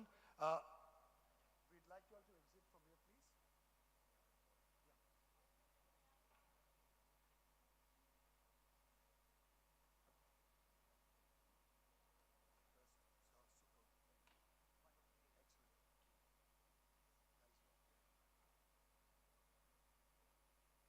Ladies and gentlemen, we would like to thank our knowledge partner, Subhash Bose Institute of Hotel Management.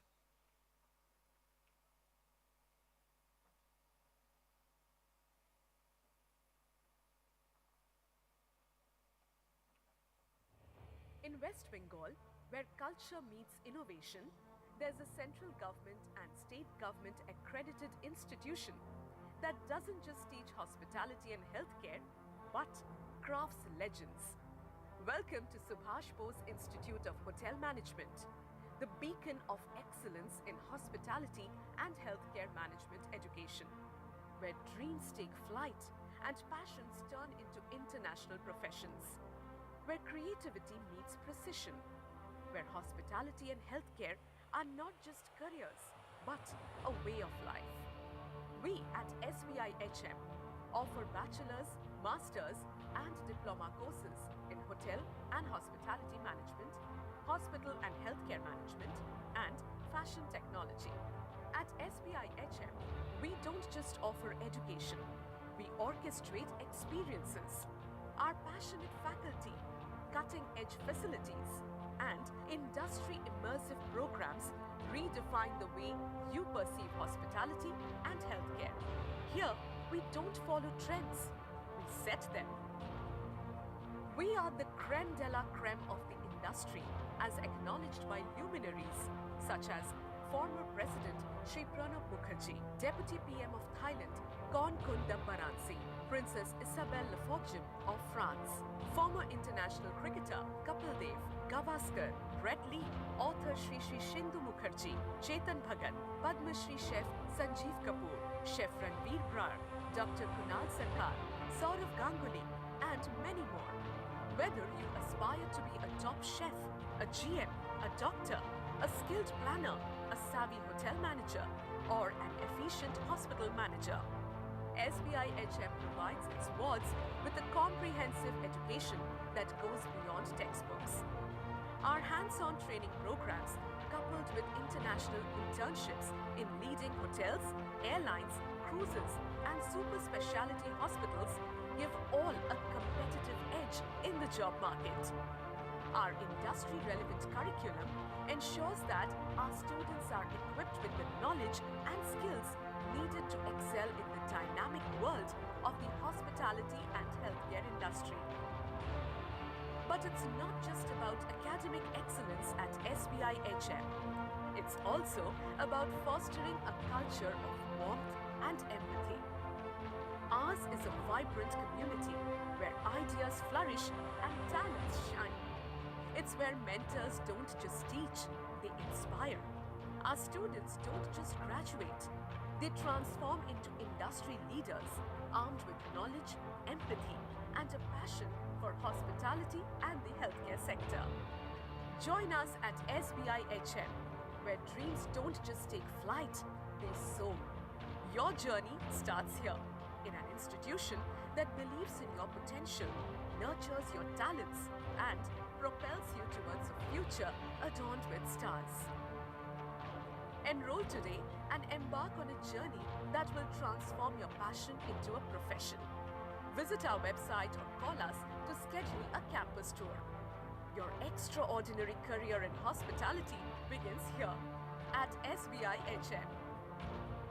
Subhash Bose Institute of Hotel Management, shaping visionaries, crafting legends since 1999.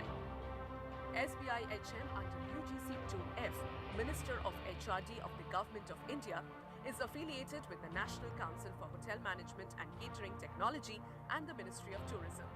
It is recognized by Maulana Abul Kalam Azad University of Technology of the Government of West Bengal.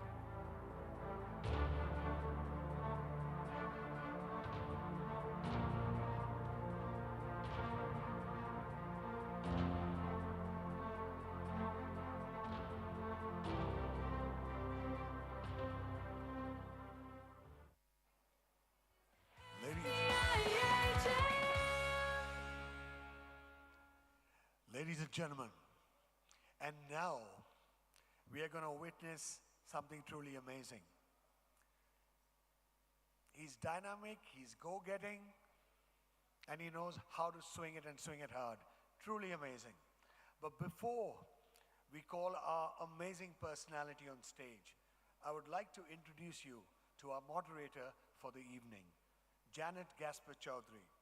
She plays a role in education nearly 7,500 students in the 4 schools that she manages along with her husband Amitabh.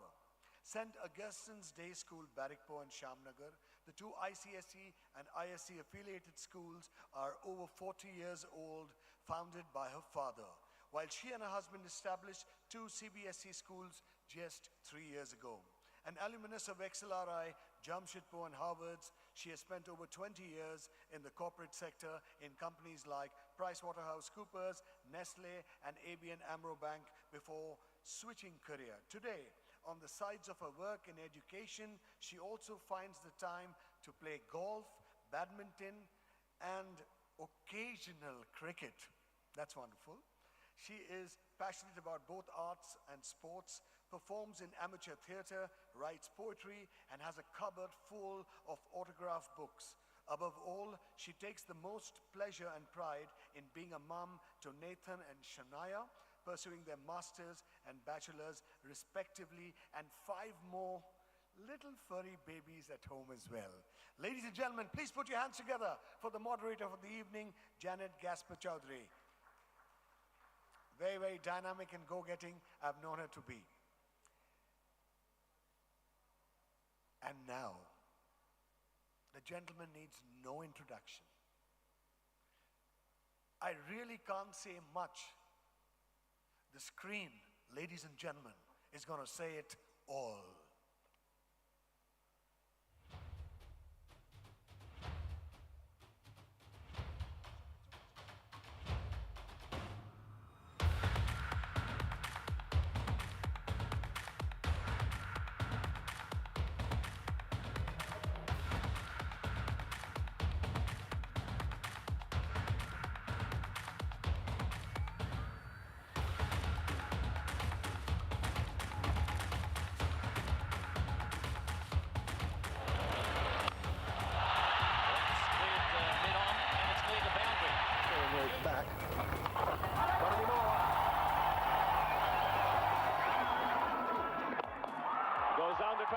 Hit this cleanly. Going over the rope. That one's well and truly over. A spectator will catch that. Chance to pick up a wicket. It's a brave move. And he's hit that. Man at long off coming underneath it. He's picked up a wicket. Oh, yeah. He's given him. He's struck again. The stroke. He's bowled in. That's 3 and over. He can't get underneath it. He's that ball 3 whole overs. He's hit that one down the ground. He's just going to beat him. He's going to bounce. That's a good shot. Now hit that one to mid-wicket. It ended up at third man. Well, Wakar is bowling at just the right pace and just the right. He bowled his delivery from a shot.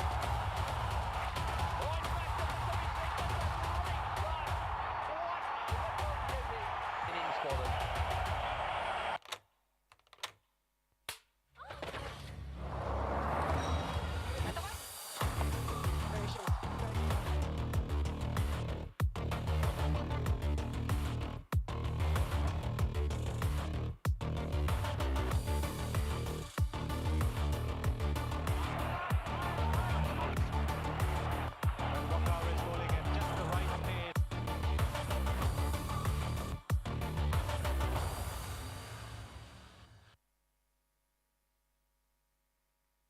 Mic here.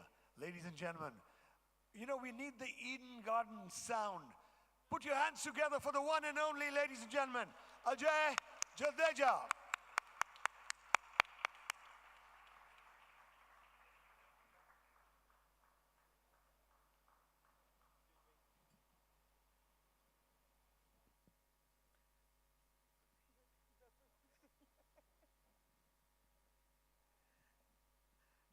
as suave as ever.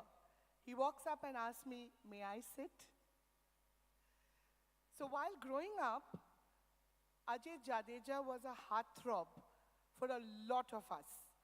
We used to watch his cricket, and we used to also look at him smile. And today I have the good fortune to share the stage with him and to share a few light moments in which you will also be part of. So welcome to Kolkata, welcome to this initiative of ABP and Admission Tree. I'm sure we have a lot of educators in the audience, and I'm sure there'll be a lot of students who will also be listening and watching this either now, live, or possibly even later. So I'll start, Ajay, taking you back 50 years. We all know that Ajay is from the royal family of Gujarat, Nawab Nagar, and happens to be from the family of Ranjit Singh Ji and Dulip Singh Ji, after whom the Ranji and the Dulip trophy has been named. So yes, at the time he was playing, we didn't realize there was so much of family legacy and family pressure. But my question is about your childhood, because we are going to be talking about attention and attention economy, where everyone is grabbing attention. So how was your childhood? Did you grab attention? What was your childhood like? First of all, thank you for that lovely introduction, and thank you for having me here. It's a wonderful evening. I don't know what I'm doing here, because amongst all you educationists, teachers, principals, and people who run school, I've just figured that out. When I was asked to be here, I was surprised. I said, what will I talk about? Education, an uneducated man. But to coming back to your question, childhood, I think childhood was great. I'm still a child. It's just that you've given away my age by saying we're going to talk about 50 years ago. Like every other child, I mean, there was nothing different. I mean, I was also forced to go to a school at age 4 or 5, and I was forced to go to classes that I didn't like. Fortunately, every school that I went had a sports ground, so I found some happiness, solace, or my interest to learn, and I guess that's probably the most important thing about education, that I found things that I wanted to enjoy and learn. So sport was always my life as a kid, and it wasn't just cricket. I mean, cricket happens to be the sport that all of us in India growing up do play, but I was fortunate enough to have played a lot of badminton to start with, and squash, and we were blessed to have squash courts around. Football happens everywhere. So childhood was pretty simple. School, you had to go, and then the choices that you had beyond that was sports. So some sport or the other was being played. And by the time it got dark and you were tired and nothing else to do, go home, eat, sleep. Not many of the distractions that, distractions if you don't use it well, but the gadgets that were around. And childhood was pretty simple. It was what you saw, what you had around you was the world to you. Unlike for my children today growing up, for them, childhood is not just where they are. They've got a device in their hand where they travel the world, they get information, good, bad, ugly, all parts of it from that. So I think their childhoods are different, but my childhood was, I'm sure, pretty similar to yours. I heard the sports that you play. Mostly the sports that you enjoy are the sports that I enjoyed. So talking about your school and then college and wanting to get the attention of one particular individual, there is an interesting story of how you bought a Maruti Gypsy the day before Valentine's Day in order to impress somebody. Let's hear about that little attention-seeking moment. We all make mistakes, don't we? I'm blessed. I think it was a small cost that I paid to have a wonderful wife and life that I've had with her. Yes, but I mean, when my son got to know about this story that you're talking about, he was pretty upset with it. He said, can you imagine if you'd not tried to impress my mother and not sold those shares in 1991 or something?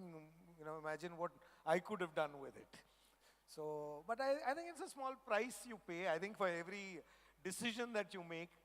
I don't think every decision that we make is always the right one or the wrong one, but every decision definitely teaches you something. And from that, I think it did teach me that, because now that I'm married to her and we have two beautiful children, and we've had what, 30 odd years together now, and not married, but been together for 30 years.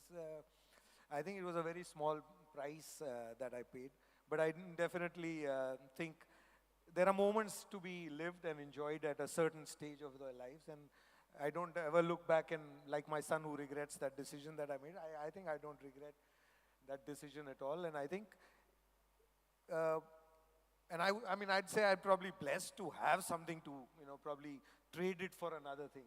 And that's what we do throughout our lives. I mean, it's just one of those things. And if you lived a public life, and I'm sure everyone here has some story, but it's, when you have a public life, every story of yours is, made into public, and it looks, oh, how did you do this at that age? How did you? I think we all do amazing things. It's just that we are blessed that we've lived in public life. So everything that we do is exaggerated a little bit, but it's a mistake that I made, I think. So there was one mistake you didn't make, and that was in Brisbane when you took the catch of Alan Border. Ran in, dived in, and took a catch in your debut game. Yeah, I mean, it's the first game that I happened to go onto a ground, because the debut game, they put my name, and we had only 4 balls bowled in that game. The game started, it started raining, so I never got a chance to get onto a cricket ground for something that you waited. But yes, that game that you're talking about was the first game that I happened to wear the Indian jersey and walk onto a field. And a great moment, because, this is something that you live for, dream for, or imagine that this will happen to you. So for a 21-year-old in 92, if you had to say that your Alan Border was the highest scorer in world cricket in that time, Kapil Dev was the greatest player that I've ever seen. To be part of a game where both of them are playing, one is bowling, one is hitting, you are catching it. And how blessed was I that, it happened to change from 2-camera cricket world to 16 cameras. So anything that we were doing was exaggerated. It seemed like, oh, nobody else could field better than this in olden days. But what you couldn't see is what you couldn't imagine, because you only had 2 cameras in olden days before our time. So luckily I was, I came into the cricketing world when cameras changed, color television came, so there's suddenly 16 cameras. So whatever little catch that you took or a shot that you hit was always exaggerated a lot more, and it seemed like, oh, it's happening for the first time. But I think players of the past were probably better fielders than us as well. And I was just fortunate, I think I'll look at it that way. And your mentor Kapil Dev himself took a fantastic catch in 1983. So that's where fielding also maybe would be something that you are you were extremely adept at it.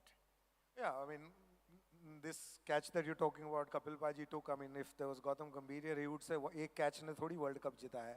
So it is always a team, but yes, there are some stories that become legends, and that Kapil Paji's catch is certainly one of those. In fact, I was somewhere else and Paji was there, and I was joking. I said, even when you watch a replay now as a kid, when that catch went up, it was Viv Richards. So, in replay also, I still worry. I said, Paji, you might still drop it again. So that's how important that catch was, at least for our generations. I don't know if there are younger people here who saw that. Everyone seems to be our age almost, so I'm sure most people saw that. So when you said, wo catch kya World Cup jitaya, I will talk about... I didn't say. No, you tried to say that if Gautam Gambhir said that. But there is a catch that happened a few months ago of Suryakant Yadav. Tell us about that. Yeah, I mean, perfect example, great example that that he caught that catch. It was the last over, so it seems like, it was, if he didn't take that catch. And David Miller was in form, hitting. Yeah, so, but you don't know what was going to happen the next ball. Why it got to that stage is because, Bumrah and Hardik had bowled well, Virat had scored runs, Rohit had led the team well. Akshar, who probably got hit, but he had bowled a spell. So in fact, it's always everyone has contributed, but some things stay in memory of people, or some things are repeated so often that they become legends. And Surya Kumar Yadav will certainly be one of that. And at that stage, that is it. I mean, if maybe he would have gone for 6 and we still had 7 runs left, next ball somebody would have got out. So these things happen, and when it happens to you, like in Surya Kumar Yadav, I'm sure he also feels blessed, like you were talking about me or Paji. I think people who've had those moments are blessed, and if you stay in the game for a long time, there are moments that come your way, there are moments that go against you as well. But fortunately for us, unlike the education world, the sporting world, failures are accepted. We fail a lot more than we actually succeed. Tendulkar had to fail how many times to get those 100 hundreds? 700 innings he played, that's when he got 100 hundreds. Where else is it accepted 1 out of 7 success? Nowhere else. Only in sport that we are blessed that we only look at all the good things that happen to us, and we tend to somehow forget what happened. You know, when we got out on 0, dropped catches, we were bowled badly. They tend to be forgotten by us and by people watching, and these moments stay in our lives. But behind these moments, there is a lot of hard work, because Sky has also in an interview said that these kind of catches at the border, they practice quite a bit. So I'm asking you now about the fitness levels of players, because even you were an excellent fielder in your time. And today we see Kohli and Sky and all of the other players. What is your view about the fitness level today with the cricketers? First thing, I refuse to say that hard work, because anybody who's played this game, especially if you played in this country, in India, whether you've played for India or even if somebody like a friend of mine, Sanjay, sitting here, who should have played but didn't play, but would never, at least for myself, I can talk that I don't think ever there was a single day, whatever the temperature was, that anybody forced you to go and do a hard work there. It is something that you wanted to do. This gave you pleasure. So, the more pleasure you had, you just kept playing and enjoyed it more and more. So I'm one of those who believes that, when I hear a lot of us, and maybe I would have probably spoken the same language at a certain time, not understanding the meanings of words and vocabulary, it just happens we say hard work. But I think we are all blessed, people who played this game. It is a choice where every other kid has to do everything else in school that's happening, whereas you had the choice to be doing what you wanted to do. Nobody forced you. How long you wanted to do, how good you wanted to become or not, is totally your choice. So I think we are blessed, we're blessed, and it was a pleasure. There was never a hard work. But yes, practice is something that can be looked at as a hard work, but Surya Kumar Yadav himself, like he said, that, we practice this. Now, I look at it that as a kid, or even when he's now playing for India, you are practicing that because you are having fun doing that. You don't want to take a catch right at the boundary and not go across. So you practiced it because you wanted to do it. You wanted to, try that out also, because you got bored catching inside the ground. For 15 years you've been practicing. So something new has come into the game. So yes, of course, from outside, I would also look at it. But I think if any one of us feels that, we work hard, then once they finish this game, they're in for trouble in life. They don't know what working hard is. Working hard is totally different from going on a cricket ground and batting, bowling, fielding, even training or running around. If you don't enjoy it, I don't think you will be able to do it. Because if that was the case, then I guess I can certainly say I wasn't the hardest working man for sure. Even in my generation, I would probably be the last if it is called hard work. I would spend the least time. So it is absolute pleasure being on a cricket ground.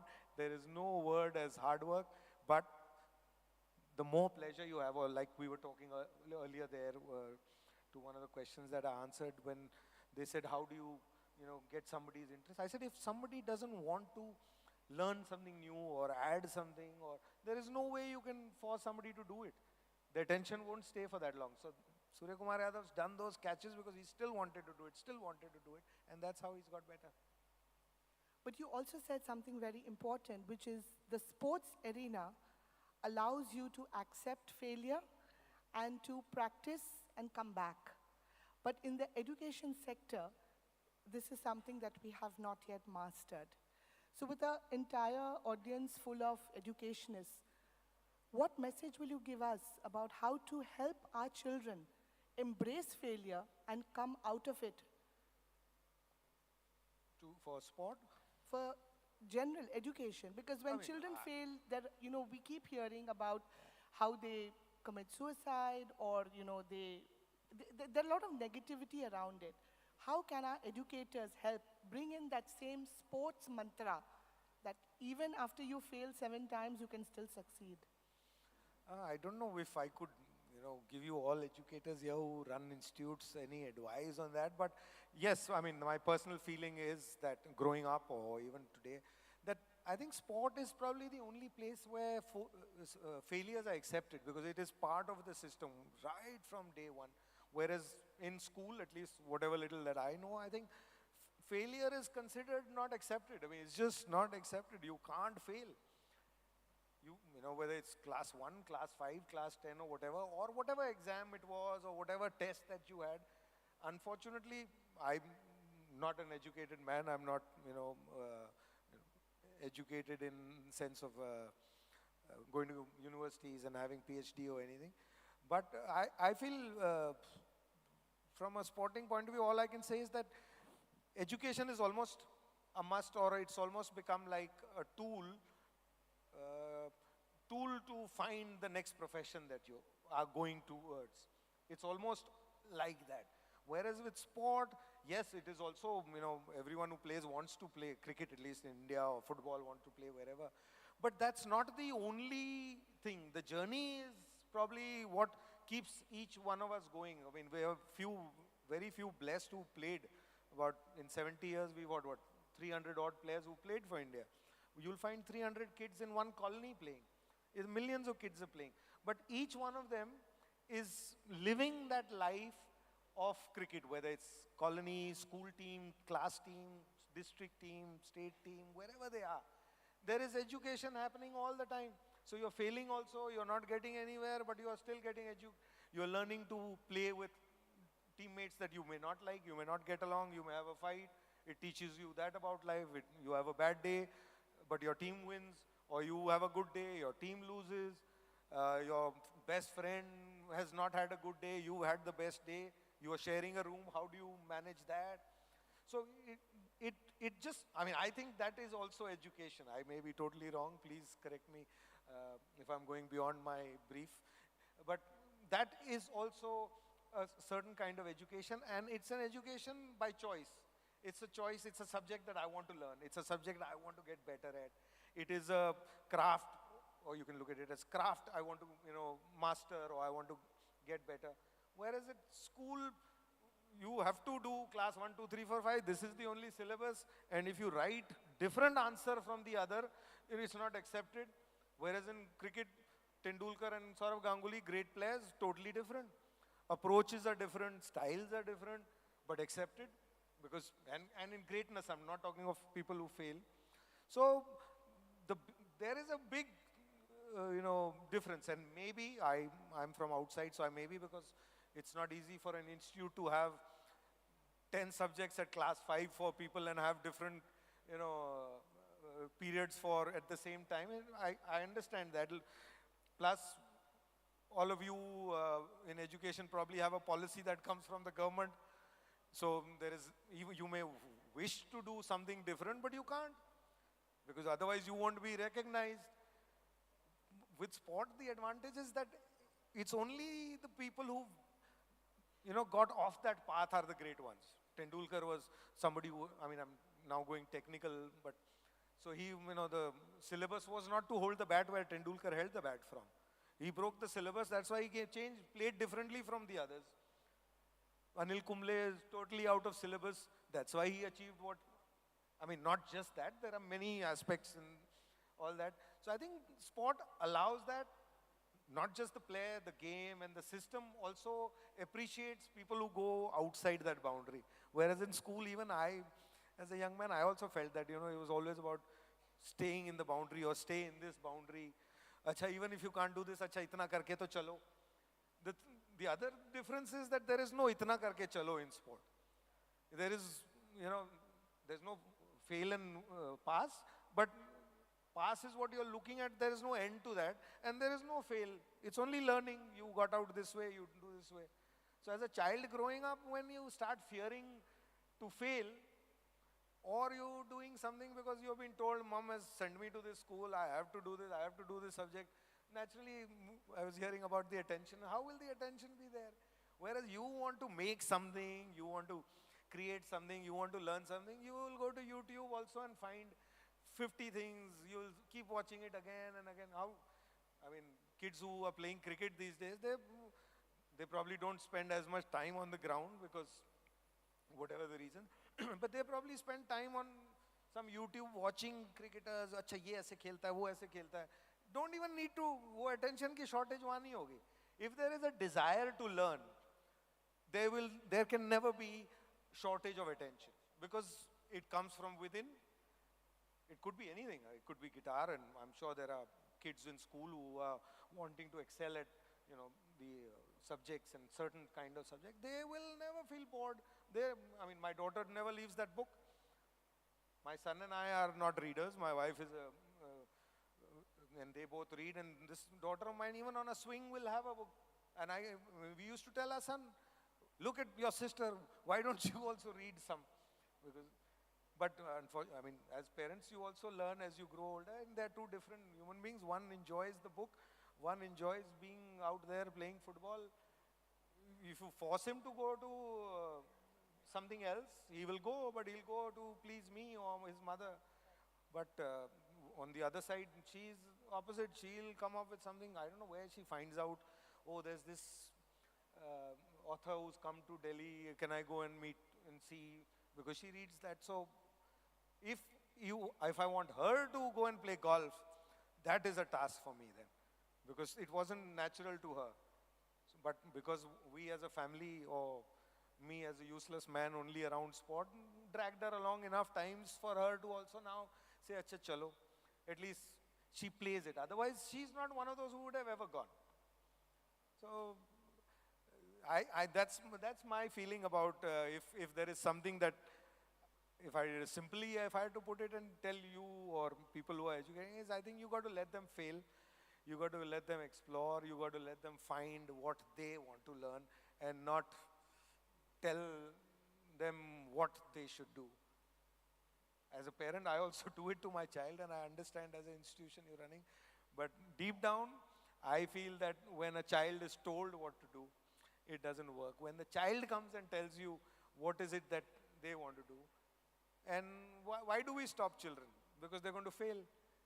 They're going to miss these 3, 4, 5 years of important in school. If you don't do this, then you will fail and you will be left behind. It's only the fear of failure that doesn't allow us. That's a learning from cricket. It's the failure of failing doesn't allow a player to grow. And you would have seen that with cricket, all great players, I won't name any, but all the greats and the greatest of the game also have gone to a certain stage. When they become established, they become big players, then they all slow down. Because now is the time where they're starting to understand, think, become responsible, and now I can't fail. That's when the game just, the strike rate goes down, consistency goes up, but the flamboyance goes away, the match winning knocks are fewer, contribution is more. So my advice has always been, children have to make mistakes to learn. They cannot learn sitting in a classroom. So sitting here in Calcutta, Eden Gardens, and the famous Hero Cup win of 1993, one of your most memorable moments. Tell us what happened in the last over in the semi-final against South Africa when Sachin came into bowl. What was going on in the team mind? Do you even remember? I do remember, but I don't know if anyone else. But there is another, that incident that you talk about is also a very important moment in my life. I'm a young man. Sachin Tendulkar has also been around for 2-3 years. Last over has to be bowled. Who else but Kapil Dev will bowl? He should bowl. That's how the system was. but the opposition would also look at it. There were conditions, there were many details, but there was a little conversation that happened there between two of us young people, senior Kapil Dev and Captain Mohammad Azharuddin at that time. And these, I mean, I've got to give it to Kapil Paji and Azharuddin as well, to accept a conversation with young kids also contributing, and it ended up, Sachin bowled that over because, that was required. It was another example like what I said, if you do the regular thing, you'll get a regular reply. There was only 5 runs left in that last over, so we had to come up with something. So it was an idea that only a young people could have done. The seniors will always make a decision which is the right decision to make. So, I mean, it's natural. I mean, when you gray, then you start doing the right things. Which is the other way around it should be. Before we end, cut to Pakistan, where you hit Waqar Younis for 22 in 1 over. How did you manage that? You were still a youngster and he was like a really, really aggressive bowler. I was, 25, but that is another myth. Like I was telling you about the catches and stories. I alone didn't hit. It was Anil Kumble who hit the first 2 boundaries in that over. Then I got strike. Then I had 4 balls. So we hit that many runs in that many overs, but it just became it because like with Surya Kumar Yadav's catch that, oh, this was it. And it is one of those days that comes your way. Waqar and I go back many, many years because we played under 19 against each other. So nobody knew him as Waqar Younis then, nobody knew me. We were 17-year-olds who played against us, and mostly he got me out throughout that tour, then next few tours. And, so he always had an upper hand on me. So Lord is kind to you at least once. So he was kind to me on the perfect day. And Waqar Younis still remembers it, and I keep saying to him, "100 sonar ki, 1 lohar ki, ye tere ko sari zindagi yaad rakhna padega." And I'm blessed that it came at the right moment, right day, at the right time. So we are nearly out of time. This is not really a question, but it is more good luck to you.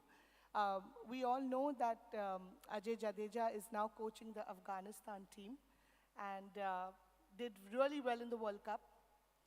Again, I'm blessed to have had time with them. They were, Rashid is he called and he said, "Why don't you come and spend time?" And so I think I was blessed to be there with them and have the opportunity to work with players who are not coming through, because cricket has also become like a school system. Now we have 5 coaches. They come from a place where there's no coaching. So they are all still young people ready to accept ideas, ready to try different things, and they are succeeding. And I wish them, all the success, because that's a team that in future will give us a lot more excitement than other teams who are like strict, rigid school teams. Well, we wish you all the best. Thank you. And I'm sure some of you also know that for the ODI World Cup, you trained the Afghanistan team without taking any money. I was ready, but it's that their currency doesn't work anywhere. It has no value. Plus, I think, like I said, I had a personal thing with Rashid and he called, and it's a personal thing, and I'm blessed. I do broadcasting, I do enough things, and I look at it, it was an opportunity for me to share whatever little that I think, and they gave me an opportunity, because if it isn't for the players, the coach can't do anything. It's like all you teachers, I'm sure, work as hard as you do, but there are certain students, there's nothing you can do with them. If the student is good, the teacher looks good. Thank you so much, Ajay, and wish you all the very best in the future endeavors of cricket. Ajay and Janet, I'd like you all to stay on stage, please. And you want to say something? No, I just wanted to thank you all for having me here and to be amongst all of you educated educationists and institutes. It's nice to, it feels nice, and I could pour my childhood traumas out and share them with all the teachers around the world, because it's not just my trauma. I think a lot of kids feel that way, but unfortunately we don't have time to look at them, and I wish policies change. And one policy, if you could change, there shouldn't be a school that doesn't have a sports ground. How does the government pass a school? I don't know. Absolutely. Because then we all sit and worry about what will happen to children. If we put them in boxes, we're going to have only that. So let there be open space and let them have a life that they can cherish and remember great memories from school rather than traumas. Absolutely. School memories I still hold strong to my heart. And that was such a beautiful, engaging conversation. And I'd like to call on Mr. Dhruva Mukherjee, CEO, ABP Group, and Sujata Todi, Designated Partner, Srachi Group, on stage.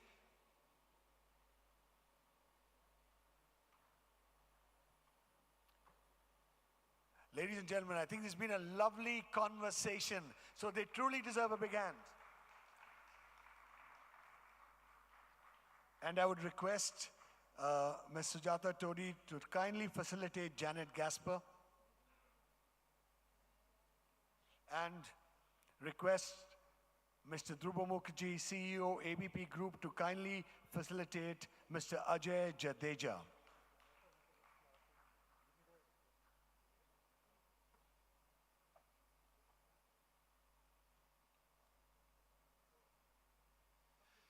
Ladies and gentlemen, what do you say? Some noise? That's wonderful. You can see this beautiful This is a beautiful sketch. I think you'll come in front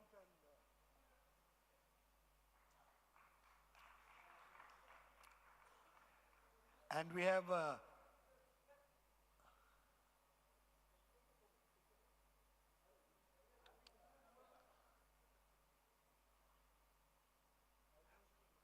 no, Ajay, when you came in, someone said, wow, he looks the same. I'm not going to say who said wow, but she said, wow, you look the same. So you still look the same, whichever way. Well, just a small little photo session with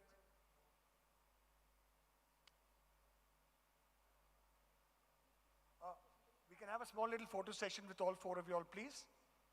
Just one photograph.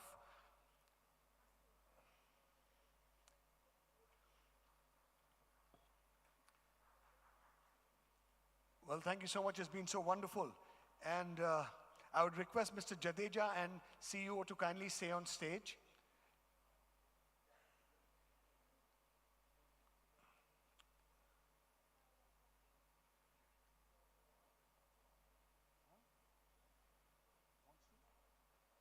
Okay, ma'am, Sujata ma'am, you also have to be on stage. Thank you so much. And now we'd like to call on all our partners, SIB Abacus India, Athlete PE, Amity University, Birla High School, Mukundapur, and Subhash Bose Institute of Hotel Management. All the representatives, we'd like you on stage for a photo op, please.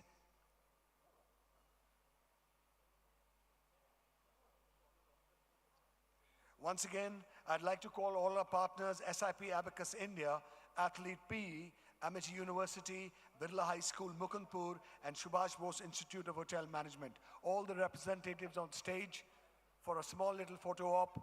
Ladies and gentlemen, it's truly been a wonderful evening. Thank you so much for being a part, for engaging in conversations, and for making it happen.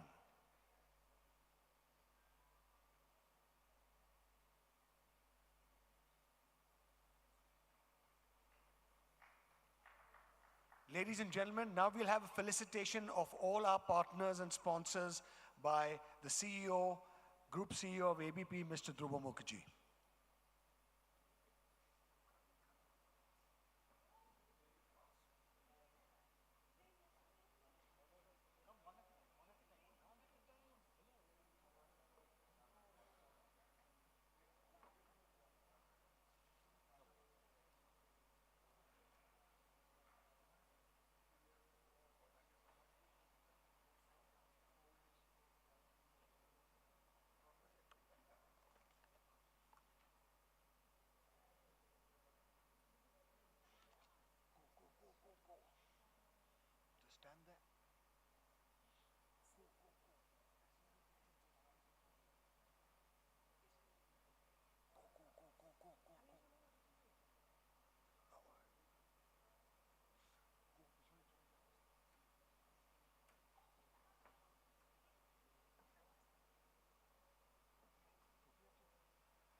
Well, the cameramen just love this part, so let's give them the full session. Well, thank you, ladies and gentlemen. It's been superb, and thank you to all our partners. Thank you, Ajay. It's been such a pleasant evening. If I can, I will tell you that name later. Thank you so much. Ladies and gentlemen, just to let you know, dinner is served. It's been served quite some time ago, so kindly help yourselves. And thank you so much once again for making conversations truly conversant. Thank you so much once again.